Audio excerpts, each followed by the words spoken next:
Her mother said it once every few years, not in the breathless way people say things they fear might happen, but in the plain voice of someone who had already made peace with the possibility. She said it when Nora was 16 and their family was falling apart around them. She said it again when Nora left for Pittsburgh for college and then stayed for the boy she would eventually marry and eventually lose. She said it on the phone the winter Lily was born, 3 weeks early and jaundiced, while Nora sat in the hospital with a newborn under warming lights and a husband who was already showing the signs of a man who would not stay. Don't sell the house, baby. Whatever happens in this life, whatever gets hard, don't let the house go. By the end of this story, I'm also going to share something special with those of you who stick around to the end, something that can help you in your personal life.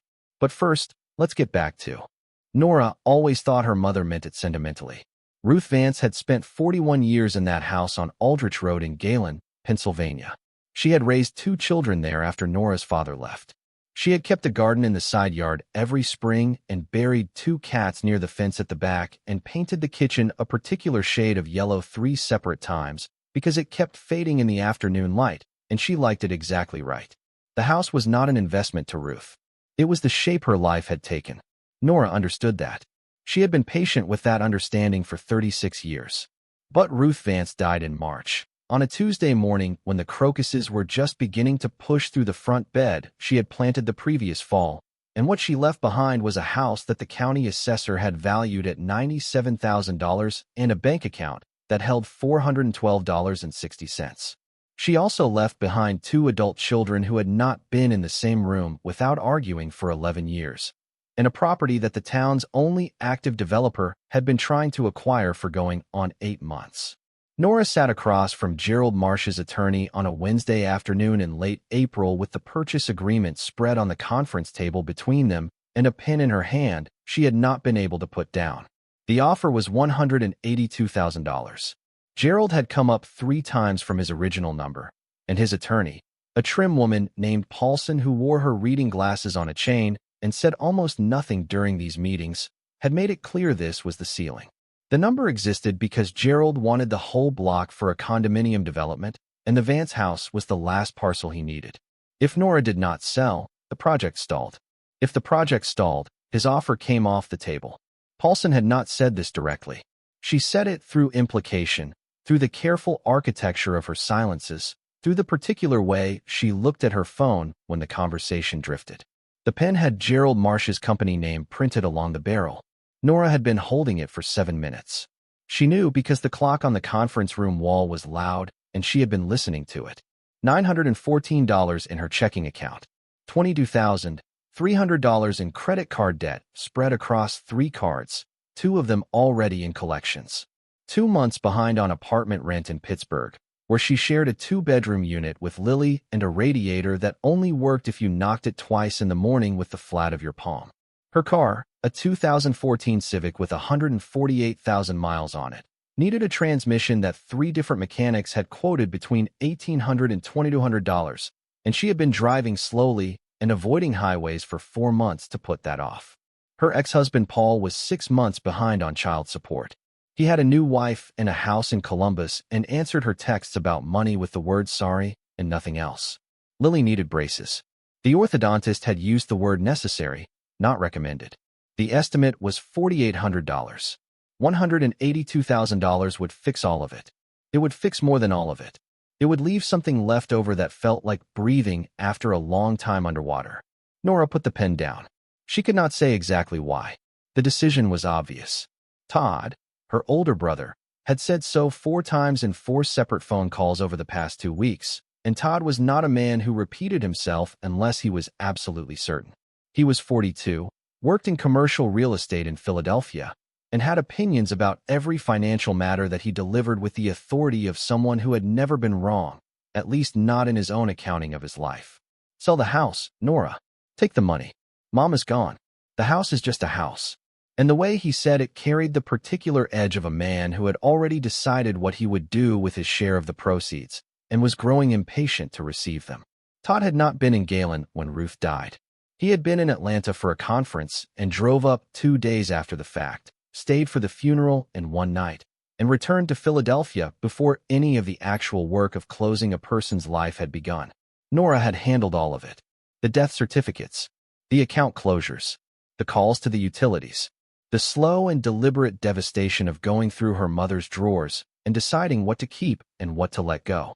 She had been in Galen for 3 weeks after the funeral, sleeping in her childhood bedroom with Lily on a cot beside her, driving 40 minutes to the nearest Walmart because Galen's only grocery store had closed the previous autumn.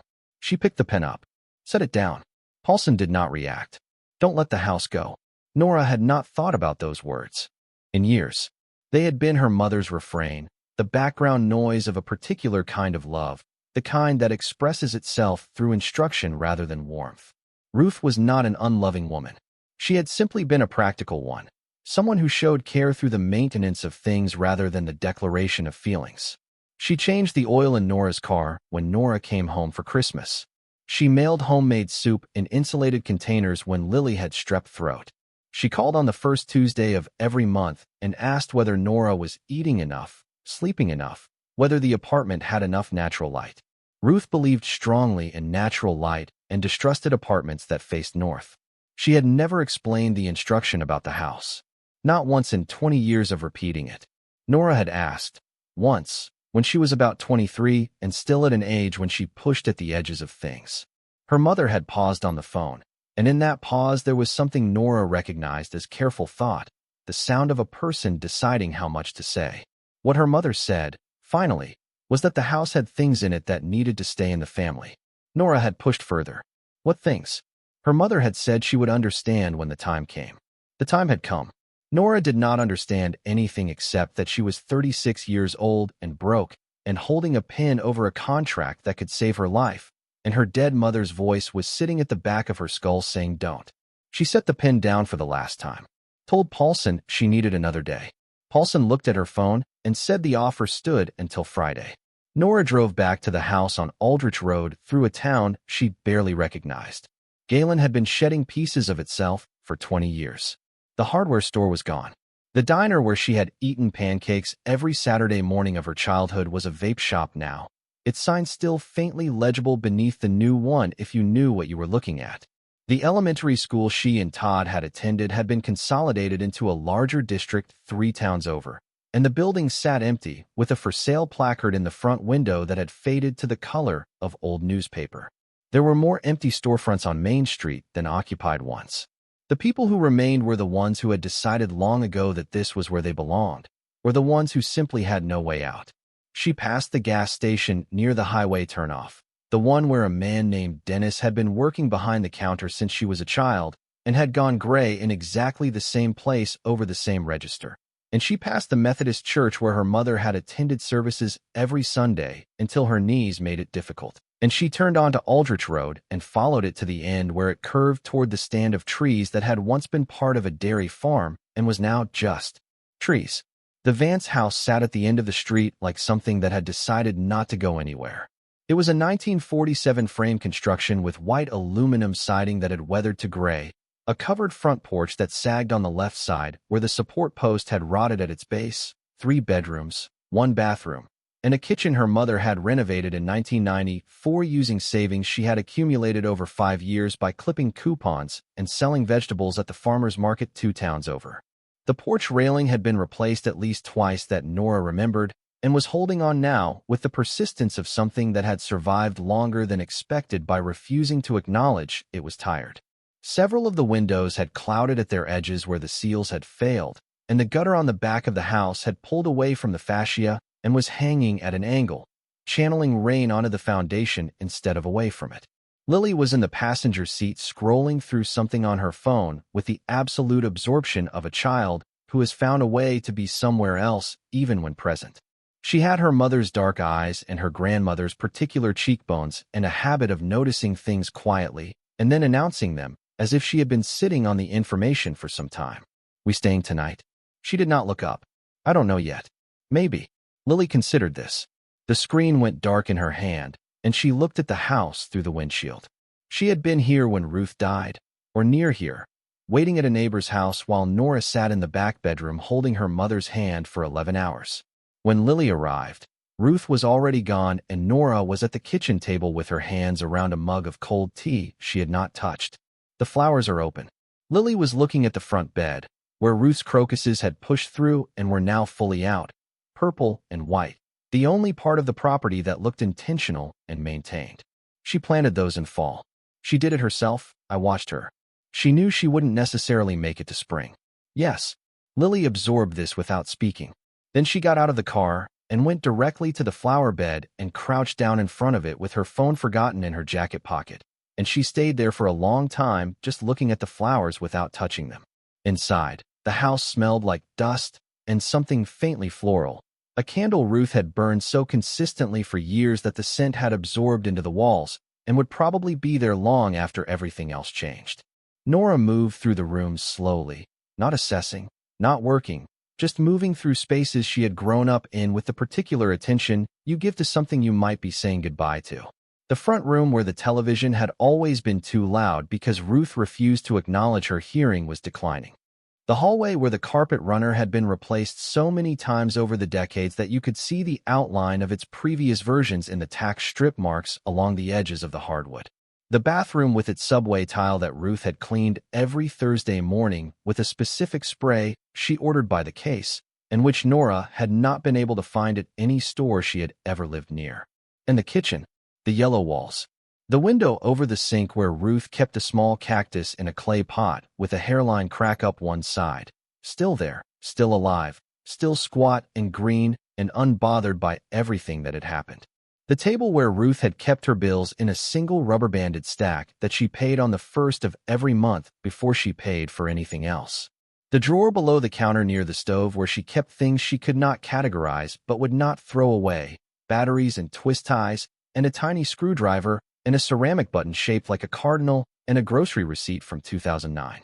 The floors were what Nora noticed first, in the way you notice things you have always seen but never examined. Original hardwood throughout.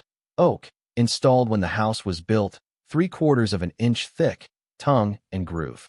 Ruth had refinished them twice over the decades, but never replaced them. The wood had darkened with age to the color of old honey in some places, and near black in others where the afternoon sun came through the west windows.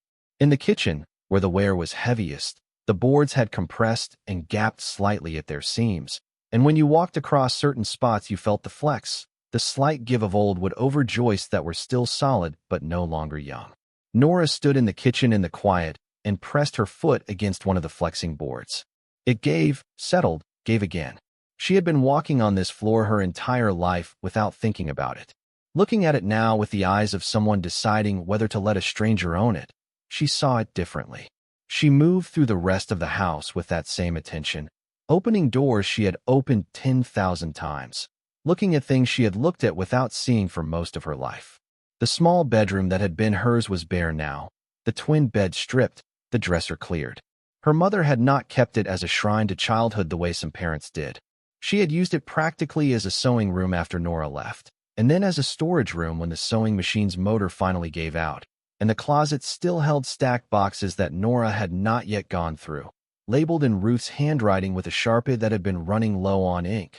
Winter linens, Nora's school, old dishes, and one that said simply miscellaneous with a kind of finality that meant she had run out of categories. Todd's old room at the other end of the hall had been converted more completely. Ruth had put in a daybed and a small desk and called it a guest room, though Nora could not remember anyone staying in it in years. The desk had one drawer that stuck and one that opened easily, and in the easy drawer there was a pen and a small pad of paper and a bookmark shaped like a lighthouse that Nora did not recognize. Her mother had read constantly until the end, 2 or 3 library books a week, and the bookmark must have come from one of them, tucked in and forgotten when the book was returned. The back bedroom, where Ruth had slept for 40 years and where she had died in the same bed she had slept in all those years, still carried the most of her. The quilt on the bed was one she had made herself in her 40s, log cabin pattern, the colors going from dark at the edges to light at the center. Her reading glasses were on the nightstand beside a library copy of a mystery novel whose due date had passed during the weeks of her dying, and Nora made a note to return it. On the wall above the headboard there was nothing except a small painting Nora did not remember seeing before, a watercolor modest and technically unambitious, of a house that looked very much like this one, painted from the street, the front bed of flowers in bloom. No signature. Something her mother had made or bought or been given at some point in her life, and chosen to hang in the room where she slept. Nora stood looking at that painting for a long time. She pulled out her phone and called Todd. He answered on the second ring, which meant he was waiting for her. His voice had the particular quality of carefully managed impatience, the neutrality of a person trying not to show what he was already feeling. She told him she had not signed. She needed another day. He was quiet for a moment. Nora, we've talked about this. What is the holdup? I want to think. You've had 2 weeks to think. What else is there? The number is fair. It's better than fair. You could pay off everything and still have money left over. How much do you actually have right now? She did not answer. Right. His voice shifted, a man committing to patience he did not naturally possess. This is not complicated. Mom is gone. The house needs a new roof, and the electrical hasn't been touched since the 80s, and it sits in a town where property values have been dropping for a decade. Marsh is giving us more than it's worth. Taking the money isn't a betrayal. It's being sensible. Mom told me not to sell it. A silence that lasted longer than she expected. Mom also kept every receipt from 1994 onward in a shoebox in her bedroom closet. She had opinions that don't always track with reality. We don't have to honor every preference she ever expressed. She said there were things in the house that needed to stay in the family. Another silence. What things? I don't know. She never explained. Then it was sentiment. Old furniture, photo albums. We take what matters to us and let Marsh have the building. What if it wasn't sentiment? Todd exhaled. What secret valuable thing do you think Mom was keeping that nobody knew about? She lived on Social Security and a part-time library job until her health went. She didn't have anything hidden. She didn't have anything, Nora. Nora looked at the floor beneath her feet. I'll let you know by Friday. She ended the call before he could respond. She had been in the house for 2 hours when her mother's neighbor came to the door. Pat Hendricks was in her mid-70s, small and deliberate, the kind of woman who knocked once and then waited with genuine patience. She had brought a coffee cake wrapped in foil, and she held it out with the matter-of-fact generosity of someone for whom such gestures were simply the way things were done. Heard your car, Pat said.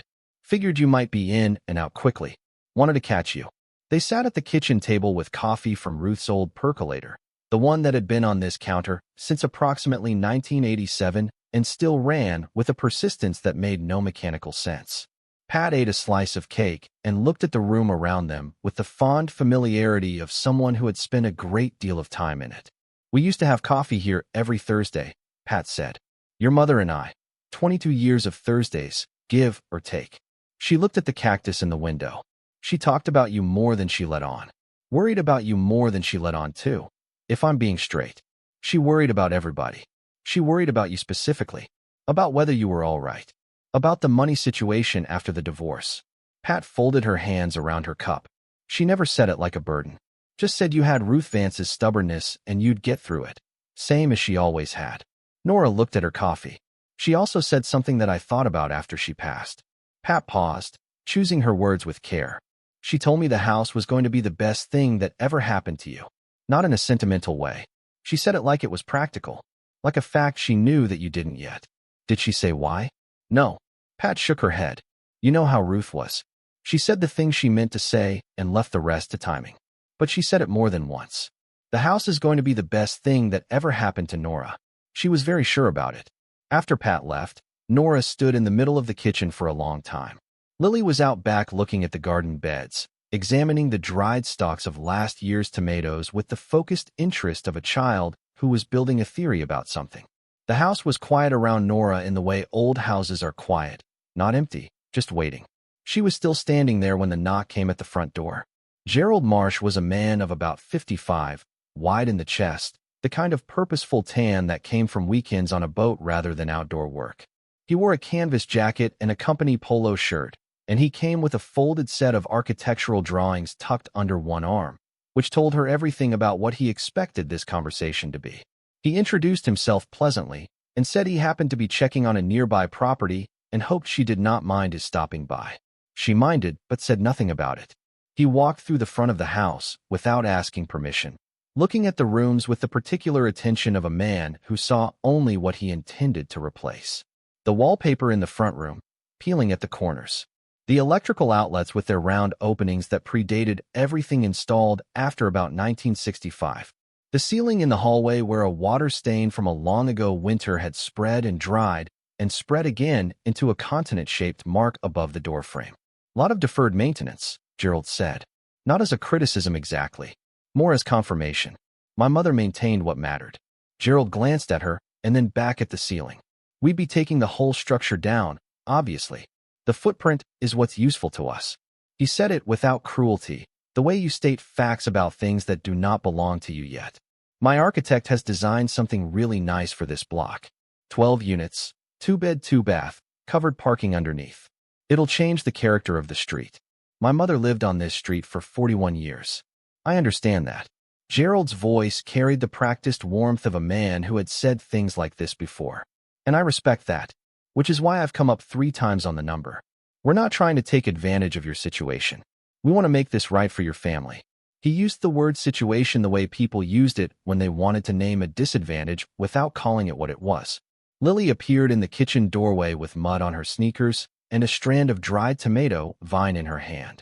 She looked at Gerald Marsh with the flat assessment of a child who has not yet learned to perform courtesy for strangers.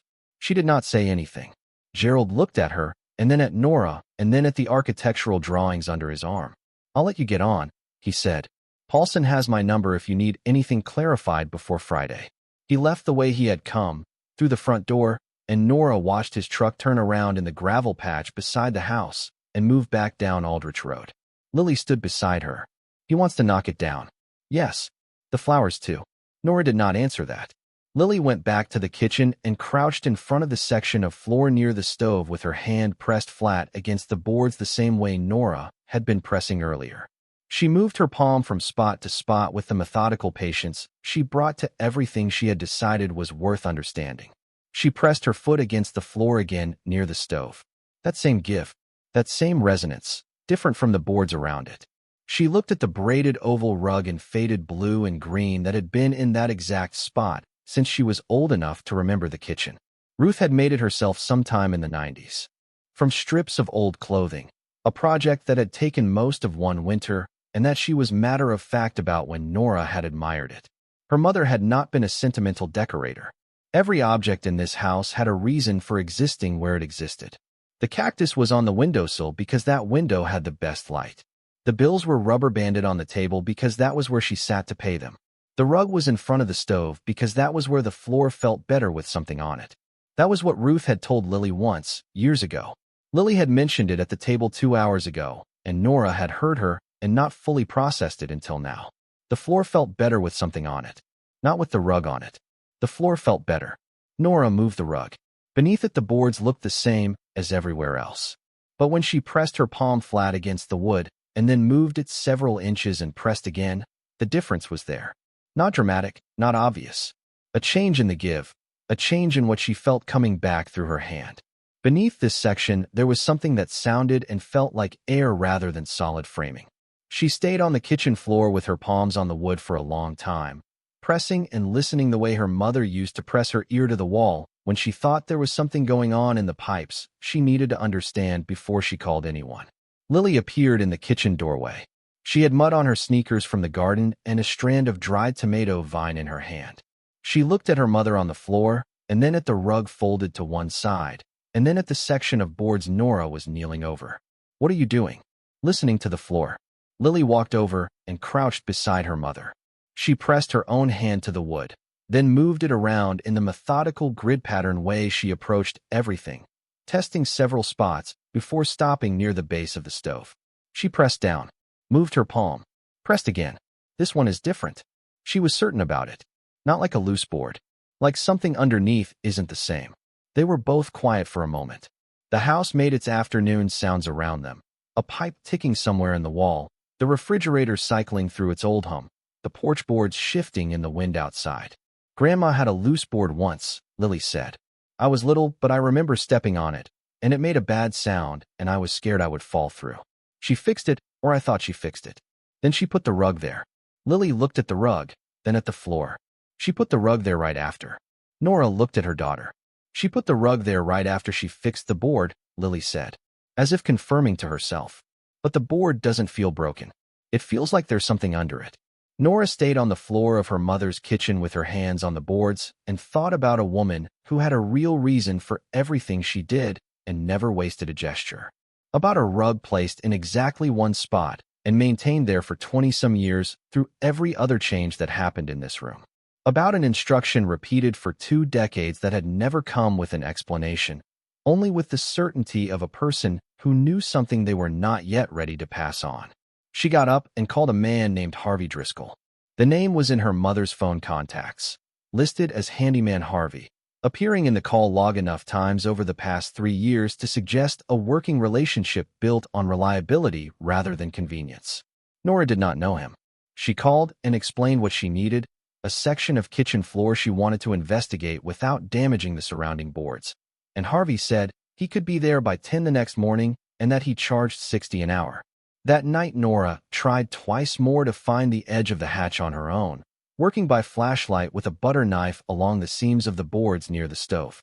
She could feel the frame of something, a deliberate structure beneath the surface, but she could not find the mechanism for opening it without risking splitting the wood. At 9:30, she called the developer's attorney and got voicemail and left a message saying she would have an answer by Friday afternoon. She did not know what that answer would be. She made herself stop at 11 and went to bed in her mother's room with Lily asleep on the cot beside her. She lay in the dark and looked at the ceiling and thought about $412. About a woman who had lived in a paid-off house for 41 years, working all her adult life, spending almost nothing on herself, and left less money in the bank than Nora spent on groceries in a month. She had accepted this without much thought. She had assumed her mother's income was modest and her expenses had consumed it, and what remained at the end was what you had left when you had spent a life on the margins. People lived like that. Most people lived like that. But she was thinking now about the alternative. About a woman who was practical and careful and had a real reason for everything she did and never once, in 41 years, moved the braided rug from that specific spot in front of the stove. About an instruction maintained for 20 years without a single explanation, only with the certainty of a person who was protecting something. About Gerald Marsh standing in this kitchen that afternoon with his architectural drawings and his word situation and his complete confidence that the whole thing was a simple matter of arithmetic. About how close she had come, 2 days ago, to signing her name and letting him have all of it. The house and the kitchen and the floor and whatever was in it. About how close she had come to never knowing. She thought about Lily at 9 years old, growing up in a Pittsburgh apartment with a broken radiator, eating crackers from a box because her mother could not afford the braces the orthodontist had called necessary. She thought about a grandmother who had lived in a house on a quiet street and kept a cactus on the windowsill and planted crocuses she would not live to see open, and who had trusted her daughter to come back and find what she had left behind. She did not sleep until past 2. Harvey Driscoll arrived at 10 in the morning, which was when he said he would arrive, and the precision of this felt like the first reliable thing that had happened in several days.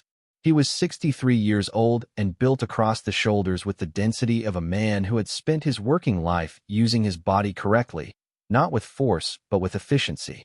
He came in through the back door without ceremony, looked at the kitchen, looked at Nora, looked at Lily who had stationed herself at the table with her notebook and a pencil, and did not ask about the notebook.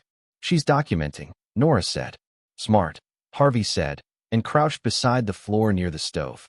He pressed his palm to the boards the same way Nora had, moving his hand in a slow grid pattern. He pressed at the seams with his thumb, finding the gaps and reading them. He put his ear close to the wood and knocked with his knuckle for slow taps, then moved 4 inches and knocked again. He sat back on his heels. "That's not continuous," he said. "What do you mean?" "The subflooring." He indicated the section under where the rug had been.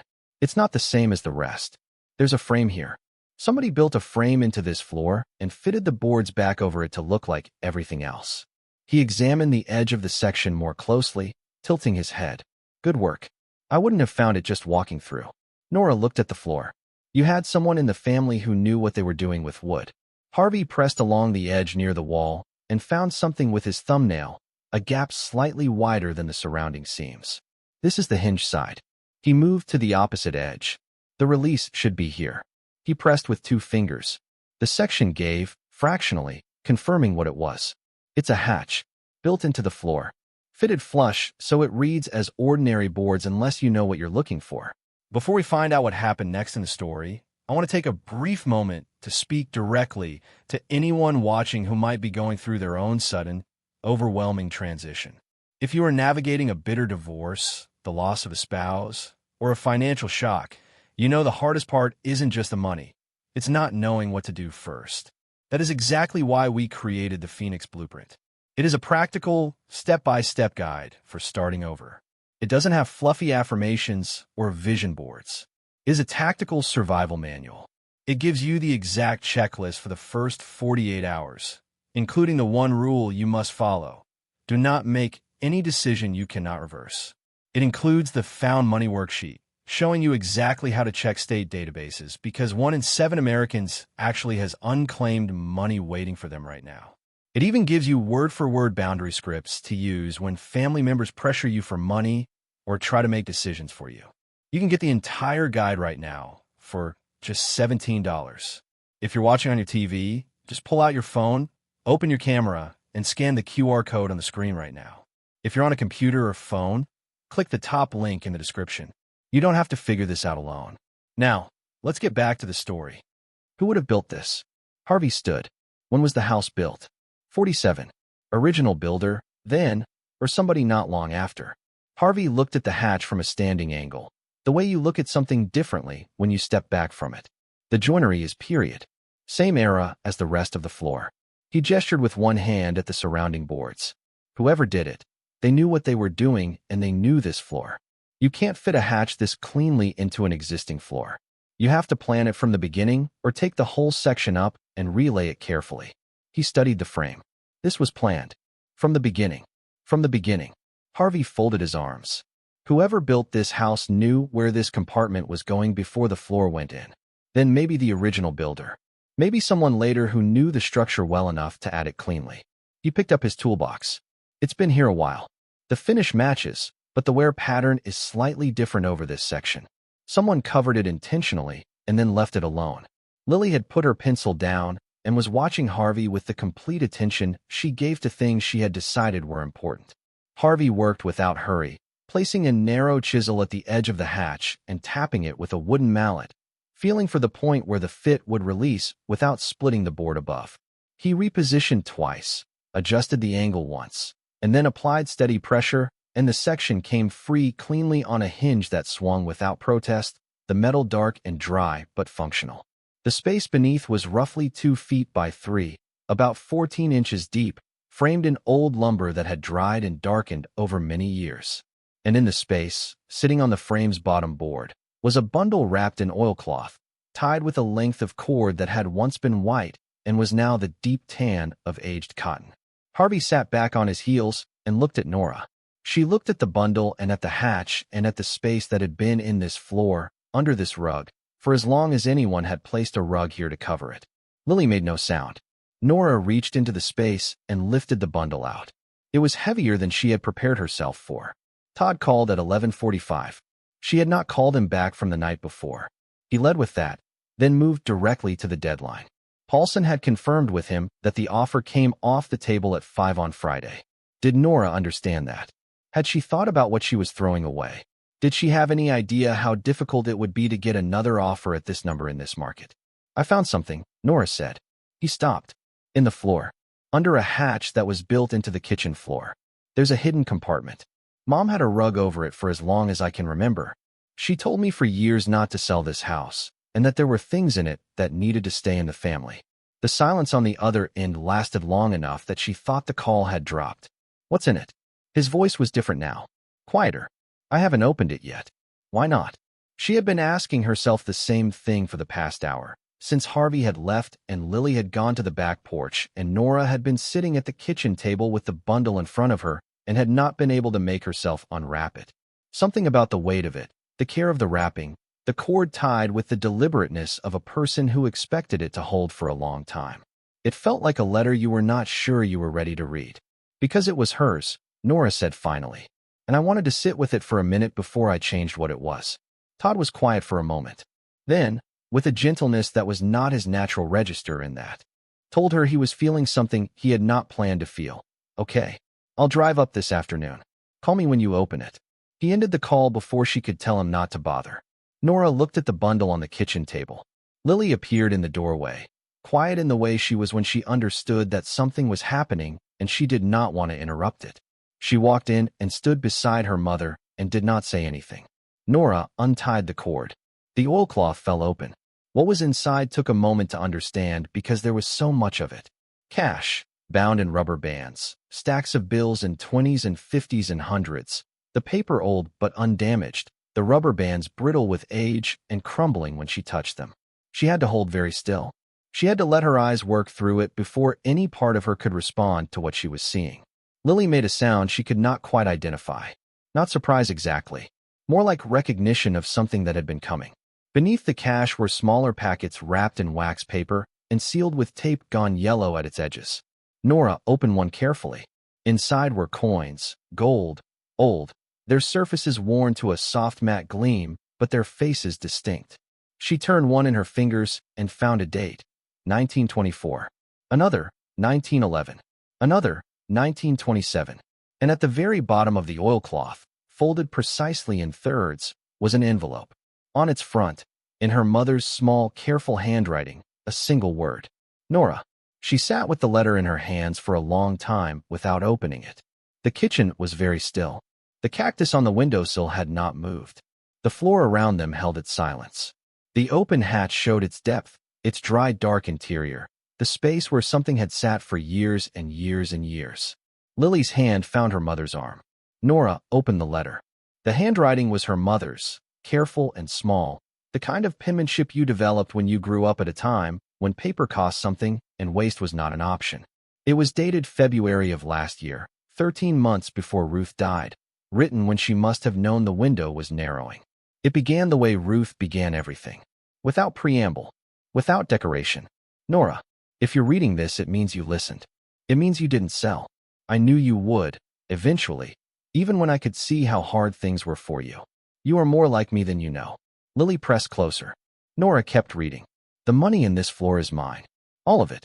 I saved it over 40 years, cash a little at a time, from the grocery money and the garden sales and the cleaning jobs I took in people's homes and did not report to anyone. Your father did not know. When he left, I kept saving. I did not put it in a bank because I did not trust what would happen if I put it in a bank. I did not put it in a bank because there were years when I was afraid of what your father might come back and do, and a bank account can be found. The floor cannot be found. Nora stopped. She sat with what she had just read. 40 years. Cash, a little at a time. A woman who had lived in a paid-off house for 41 years and spent almost nothing on herself and left $412 in the bank at the end of her life. Who told her daughter, over and over, for 2 decades, don't let the house go. Who put a rug over a hatch in the kitchen floor and kept it there through every other change the room had seen. The floor cannot be found. Lily's hand was on Nora's arm, and she was not saying anything, which was the right thing, which was exactly the right thing. Nora kept reading. I do not know how much is there. I stopped counting some years ago. There were times I added to it, and times I could not. The coins are from your grandfather's collection that I kept when he died and never told Todd about. I am sorry for that. I should have told you both, but I trust you to do right by your brother. The coins are old, and some of them are worth more than their face value. I do not know exactly. A coin dealer could tell you. I am leaving you this house and what is in it because you are the one who stayed. Not physically. I know you moved to Pittsburgh. But you stayed, Nora. You stayed when your marriage fell apart, and you stayed when things were hard, and you stayed in the particular way that matters, which is that you never stopped trying to do right even when doing right cost you. Todd is a good man, but he did not stay. You know what I mean. Do not sell this house. Not because it is the house, but because what is in it is yours, and what is yours should not go to strangers for the sake of convenience. The crocuses are probably open by now. I planted them for you. Not for spring. For you. Your mother. Nora set the letter down on the table. She sat with it for a moment. The handwriting was so entirely her mother, and that was the thing she had not expected, that the letter would feel so present, so much like sitting across from Ruth at this same table on a Thursday morning. No warmth performed, no sentiment added. Just the facts, in the order they needed to be told, with the quiet confidence of a woman who had always known what she meant to say and had said it. She looked at the cash in the oilcloth, the coins in their wax paper, the 40 years of small savings her mother had accumulated in secret and hidden in a floor and protected with a single repeated instruction and a braided rug placed exactly over a hatch in the kitchen of this house. Lily looked at the money and at her mother and at the hatch in the floor and at the cactus in the window that had been in that spot since before either of them was old enough to have noticed it. She planted the flowers for you, Lily said. Not for spring. No, Nora said. Not for spring. They sat in the kitchen of Ruth Vance's house on Aldrich Road in the particular quiet of two people who have just understood something large enough to need sitting with. Outside, the afternoon was moving toward evening. The crocuses her mother had planted for her were in the front bed, open and unhurried. The house held them in its old steady way, the same way it had held everything that had happened within it for 41 years. Nora did not call Gerald Marsh's attorney. She did not call Todd yet.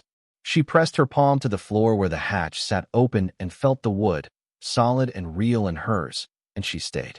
There was more to understand. The coins needed appraising. The cash needed counting. Todd would need to be told, and there would be hard conversations about what her mother had held back and why, and what was owed to whom. Gerald Marsh would call on Friday, and she would need different words than the ones she had been arranging for 2 weeks. There would be decisions about the house itself, and what came next, and whether any of the practical math she had been doing for the past month still added up the same way now that she knew what she knew.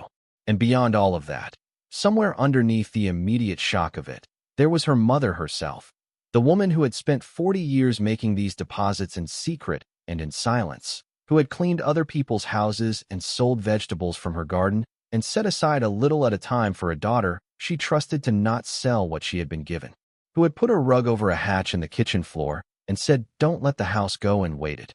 But that was tomorrow. Tonight, for the first time in a long time, she was not deciding anything. She was simply in the kitchen where her mother had made 41 years of small, quiet, deliberate choices and trusted her daughter to find them.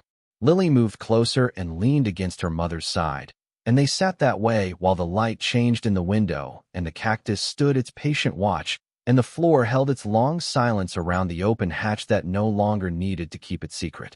They counted the cash at the kitchen table while the afternoon light moved across the yellow walls in the slow way it always had in that room. Nora had separated the bills by denomination first, the way Ruth would have, and now she and Lily worked through each stack with the careful attention of people who understood they were handling something that had been handled very carefully for a very long time. The rubber bands had disintegrated on most of the bundles, leaving faint marks on the bills where they had pressed. Some of the paper was soft with age, the older bills especially, the ones printed in the 60s and 70s, their texture different from anything you would find in a wallet today. They did not smell like money. They smelled like the inside of the oilcloth, like old cloth and mineral oil and the deep, particular quiet of a sealed space.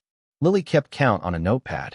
She had drawn columns and labeled them with the seriousness of a child who has decided that this is what she is here to do and she is going to do it right. She called out each total as they finished a denomination, and Nora wrote the number on the margin of the same notepad, and then they moved on. When they finished, the number written in Nora's handwriting at the bottom of the column was $78,420. Lily looked at it. She looked at her mother. She looked back at the number as if checking it against her internal accounting, making sure no error had crept in during the counting. "That's a lot," she said. "Yes, that's more than we owe on everything." "Yes." They sat with that for a moment. The table had the usual kitchen afternoon sounds around it, the refrigerator cycling, something settling in the walls of the old house, the thin sound of wind finding the gap at the bottom of the back door that Ruth had always meant to fix and never had. Nora put her palm flat on the table beside the stacked bills and sat very still. $78,420. In cash, in a hatch under the kitchen floor. Saved a little at a time over 40 years by a woman who worked part-time at a library and sold tomatoes and cucumbers at a farmer's market 2 towns over, and cleaned other people's houses on the days she was not at the library, and who had told her daughter for 20 years not to sell this house, and who had died in the back bedroom in March with $412 in her bank account. Lily set down her pencil. Grandma knew exactly what she was doing the whole time. "Yes," Nora said. She did. Todd arrived at 7:15 in the evening. having driven 3 hours from Philadelphia with a bag in the trunk that suggested he had already decided he was staying. He came through the back door the way he always had, as if the house were still his in some way, and stopped when he saw the kitchen table. The cash was still there. Nora had not moved it. She had not known exactly what she was waiting for, but she had known it was this, her brother seeing it, seeing the thing he had been so absolutely certain did not exist. He stood in the doorway with his car keys still in his hand and looked at the stacked bills and at the oilcloth folded to one side and at the open hatch in the floor behind Nora's chair, and he said nothing for a long time. How much? His voice was careful. $78,000 for $120. Nora watched him. That's the cash. The coins haven't been appraised yet. Todd put his keys on the counter slowly. He walked to the table and looked at the bills more closely, not touching, just looking at the denomination markings, the ages of the paper. He picked up one of the wax paper packets containing the coins and held it in his palm without unwrapping it, feeling the weight.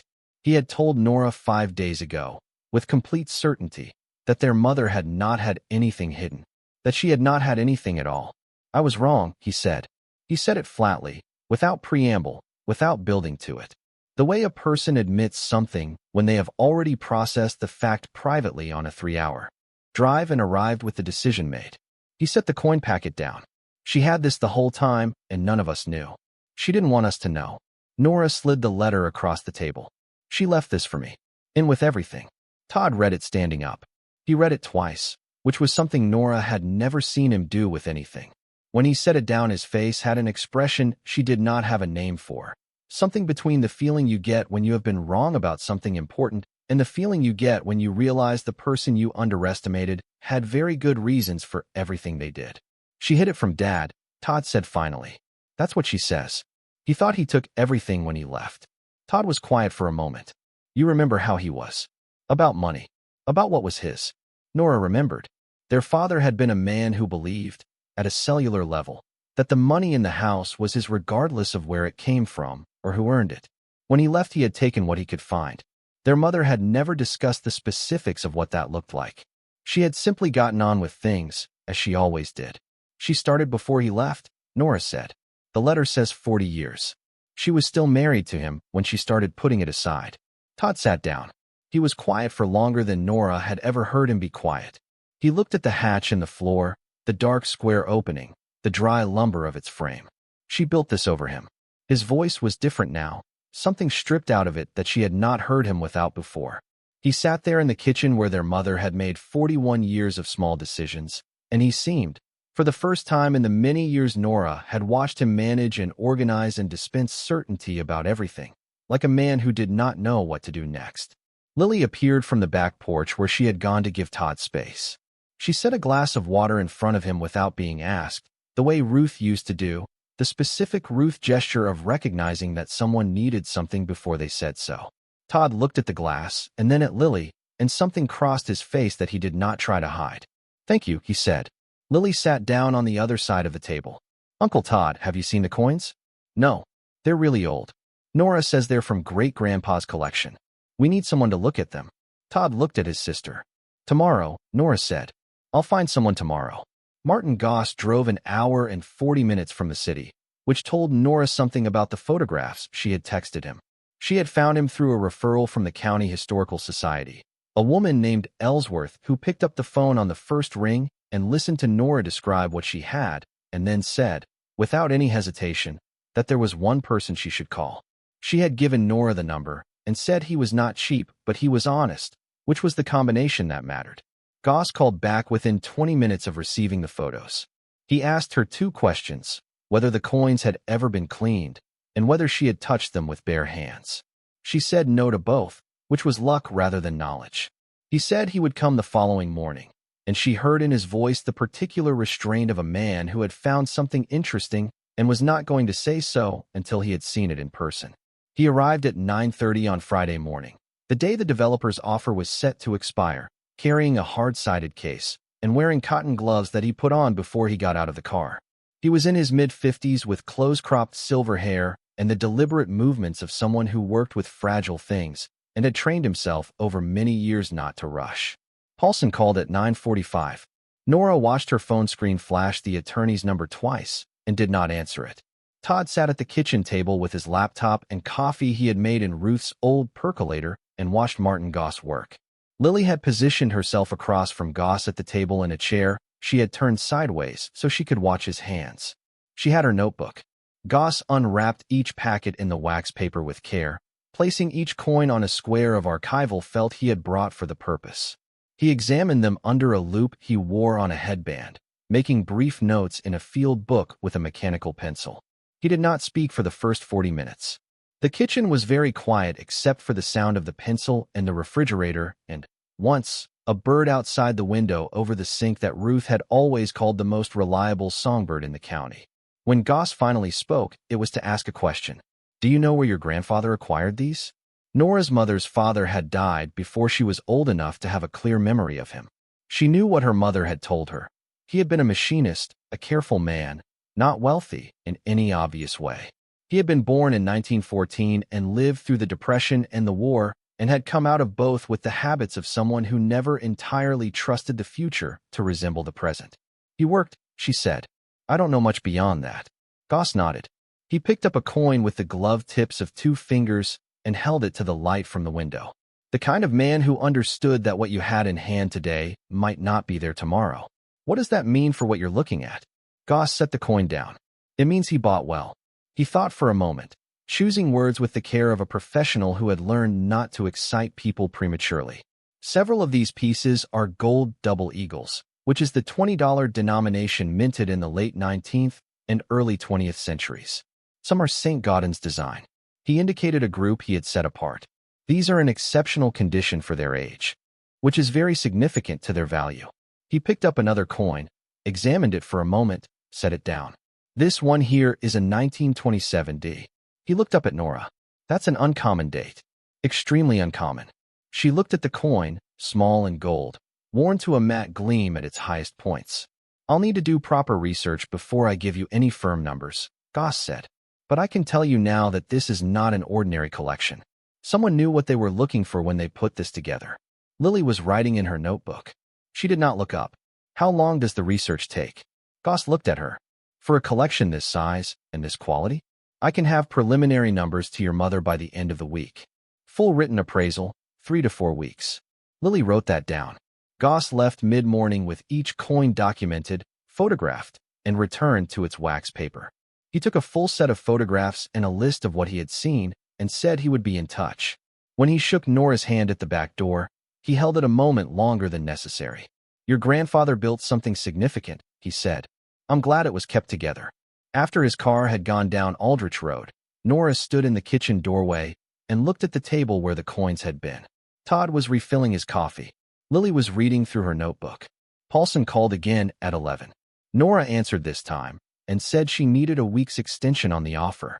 There was a brief silence on the other end, the sound of Paulson deciding something. Then she said she would speak to Mr. Marsh and call back. Gerald Marsh called himself, not Paulson, 20 minutes later. His voice had changed register from the man who had walked through Ruth's house with his architectural drawings under his arm. He was still professional, but the casual authority was gone, replaced by something more careful. 1 week, he said. We can extend 1 week. My attorney will have a letter to you by end of day. He paused. I hope you appreciate the consideration, Ms. Vance. I appreciate the time, she said, and ended the call. Todd had been listening. He looked at his sister over his coffee cup. What's in your head? I don't know yet. She looked at the floor, at the ordinary boards around the hatch's perimeter, at the seams of the kitchen she had walked across without thinking about since she was old enough to walk. Mom had a real reason for the instruction, and she kept it for 40 years.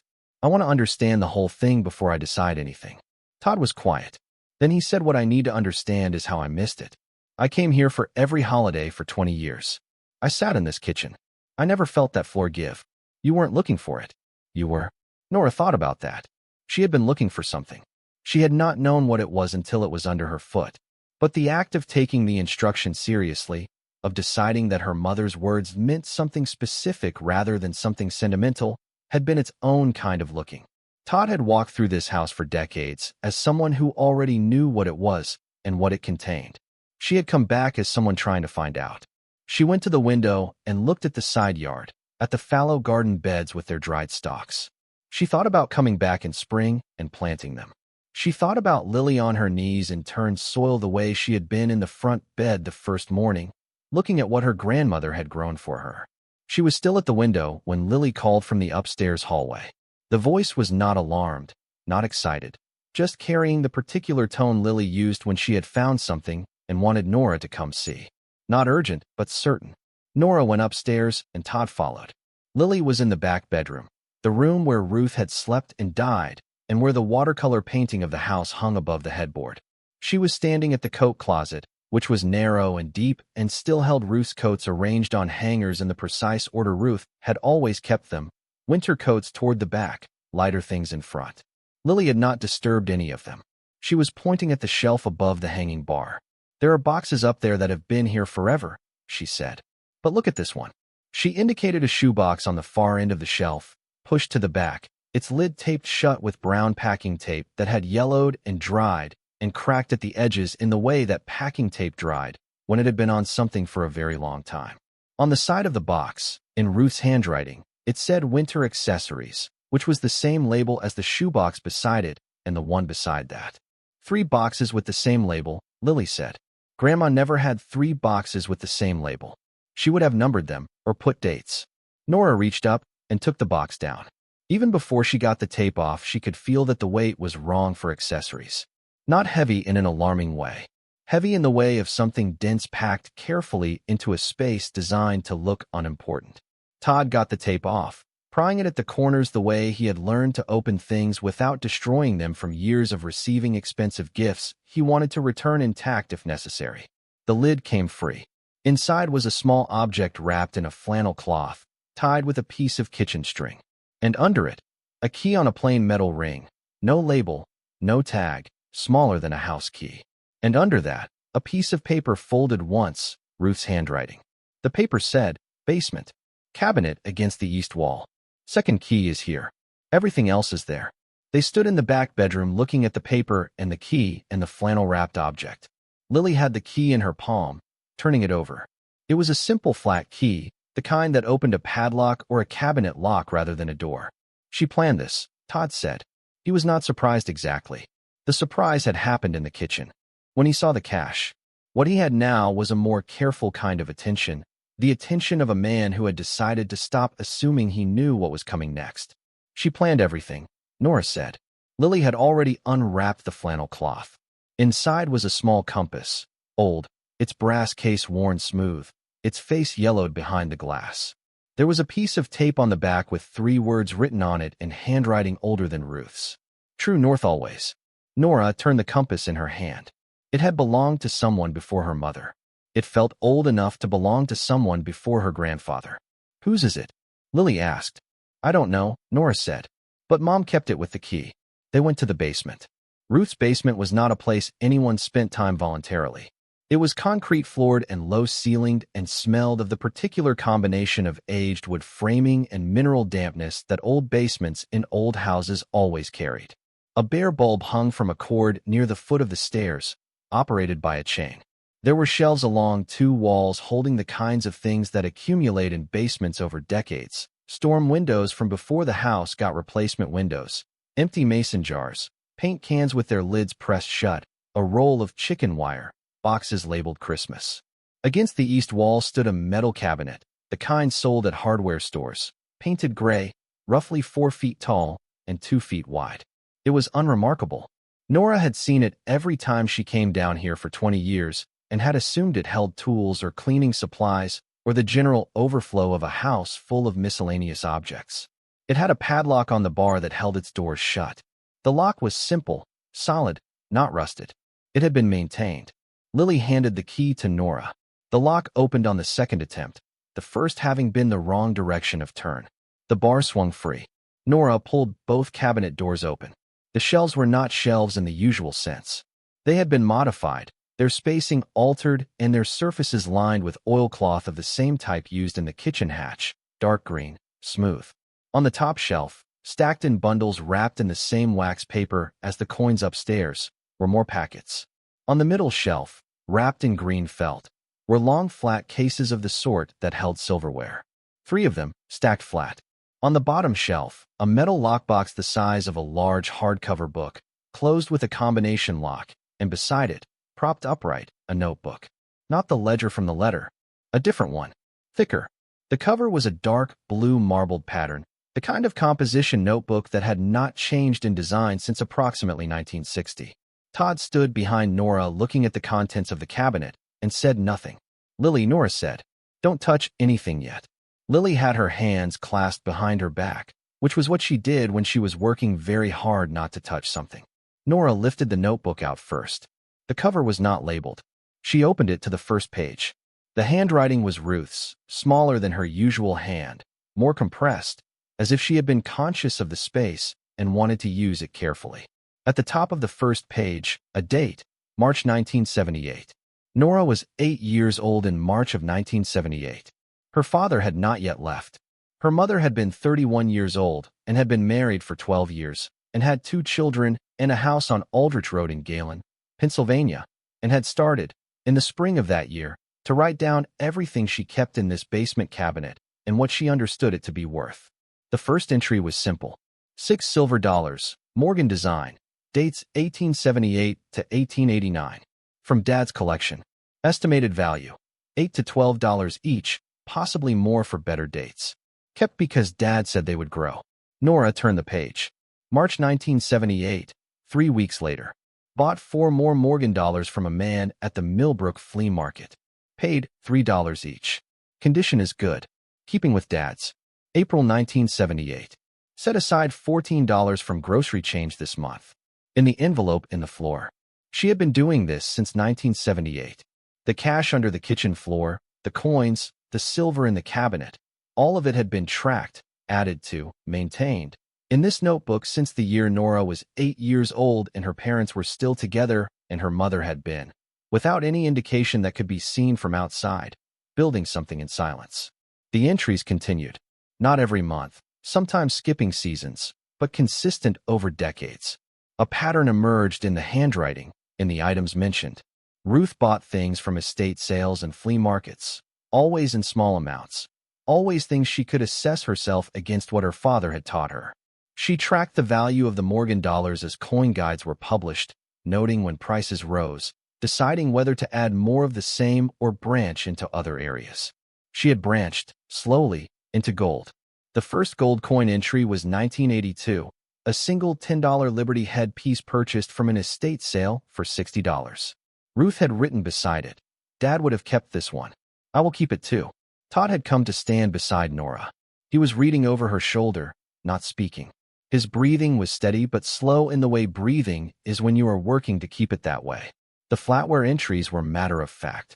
Ruth had inherited her own mother's sterling silver set on the death of her maternal grandmother in 1981, a full service for 12 in a pattern called Old English from the early part of the century.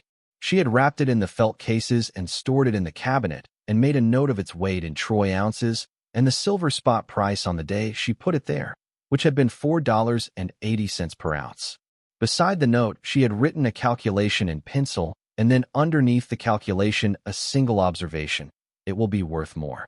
Later, Lily had moved to look at the cabinet contents from the other side, giving herself a different angle without touching anything. She was looking at the felt cases. "What's in those?" "Spoons," Nora said. "And forks. And knives. And serving pieces. Your great-grandmother's silver." Lily looked at the cases with the specific kind of attention she gave to things that were old enough to have belonged to people who were gone. "How old?" "The set is probably from the 1910s or 1920s. Your great-great-grandmother's wedding silver." Lily absorbed this.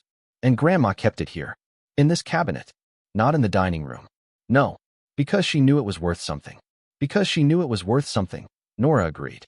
She continued reading. The notebook's middle years, the late 80s and 90s, were the fullest, the entries most frequent and most detailed. These were the years after Nora's father left, when Ruth was managing the house on her own income and the child support payments that came irregularly, and then not at all, and yet the entries in the notebook showed steady accumulation. Modest amounts, never dramatic, always deliberate. A gold piece here, a silver dollar there, $10 from the grocery change, $20 from a cleaning job paid in cash. Ruth had been doing something that Nora had no word for until she thought about it for a moment, and then the word that came was building. She had been building. Not spending, not surviving, not waiting. Building. There was an entry from 1994, the same year Ruth had redone the kitchen, the year of the yellow walls and the new counters paid for with carefully saved money. Nora read it twice. Finished the kitchen. Kept $720 back from the renovation fund. Put in the floor. We'll tell Nora someday. Not yet. Not yet. Nora sat with that. She would have been 24 in 1994. Young enough that her mother had decided the timing was wrong, that she needed to keep growing into the person who would receive this information correctly. Ruth had not told her yet in the year 2000, when Nora finished college and moved in with Paul, or in 2006 when they married, or in 2010 when Lily was born. She had simply kept building and kept waiting and kept saying the same instruction in the same plain voice every few years. Don't let the house go. You will understand when the time comes. The entries became shorter in the 2010s as Ruth's health had slowly changed, less frequent, but they continued. The last entry was dated January of last year, 2 months before the letter she had written to Nora and 14 months before she died. It was brief, written in a hand slightly less steady than the earlier entries, but legible. The pen pressure was lighter. I think it's time to stop adding and let it be what it is. Nora will find this. She will know what to do. I trust her. Then, beneath that, as if she had come back and added it later, the lockbox combination is the address backwards. 7421. Nora looked at the combination lock on the metal box on the bottom shelf. Todd said, 1247, Aldrich Road. Backwards, yes. She set the notebook on the top of the cabinet and crouched down and turned the combination dial. Left to 7, right past 0 to 4, left to 2, right to 1. The lock opened with a clean click. Inside the lockbox were documents. Not loose, but organized in labeled envelopes. The labels were in Ruth's handwriting. Savings bonds, insurance policy, property deed, original receipts, family papers. Nora took out the savings bonds envelope first. Inside were 23 paper bonds, United States Series E and Series EE savings bonds, issued between 1962 and 1989. Some had belonged to Ruth's parents originally. Others she had purchased herself over the years in small denominations, $10, $25, $50, at intervals noted in the blue notebook. The bonds were fully matured. Series E bonds stopped earning interest after 30 years. Series E bonds after 20. All of these had been held long past maturity, and all of them had accumulated interest for the full period they were eligible. Nora could not calculate what they were worth in the kitchen of her mother's basement. That would require the Treasury Department's calculator and the serial numbers from each bond, and more time than she had right now. Crouched on the concrete floor with her brother standing behind her, and her daughter watching from 2 feet away with her hands still clasped behind her back. But she could read the face values. She could add them up in her head. And the face values alone, before any interest, came to $7,800. Series E bonds issued in the 1960s at maturity returned approximately 5 times their face value in interest, depending on the rate period. She did not know the exact number. She would find out. Todd was doing the same math in his head. She could tell by his silence. The insurance policy envelope held a paid-up whole life policy taken out on Ruth's own life in 1972. The year before Nora was born. The policy had a face value of $25,000 and had accumulated cash value over 52 years of paid premiums and compounding growth. Nora had known her mother had a small life insurance policy. She had assumed it was the kind of basic term policy that covered final expenses. She had not known about this one. She had not thought to ask. The family papers envelope held things that were not financial instruments at all, but which her mother had placed here alongside the bonds and the insurance policy because, presumably, she had decided they belonged in the same category of important things that needed to be kept with care. A photograph of her own parents on their wedding day, 1938, her grandmother in a dress with long sleeves and her grandfather in a dark suit, both of them formal and unsmiling in the way of wedding photographs from that era. A handwritten recipe for the particular soup her mother had made every winter, in her grandmother's handwriting on a card that was older than Ruth herself. A small envelope within the envelope, sealed with wax, which Nora did not open yet, which had her mother's name on the front in an older hand. She set the family papers envelope aside. The original receipts envelope held receipts going back decades, each one representing a coin or a piece of silver or a gold item, the date of purchase, the amount paid, the seller. Ruth had kept every receipt for everything she had ever put into the cabinet. 46 years of receipts for a collection assembled one piece at a time. The last envelope, the one Todd had been looking at from behind Nora's shoulder with increasing quiet, was labeled property. Inside it was the deed to the house, as expected. But behind the deed were two other pieces of paper.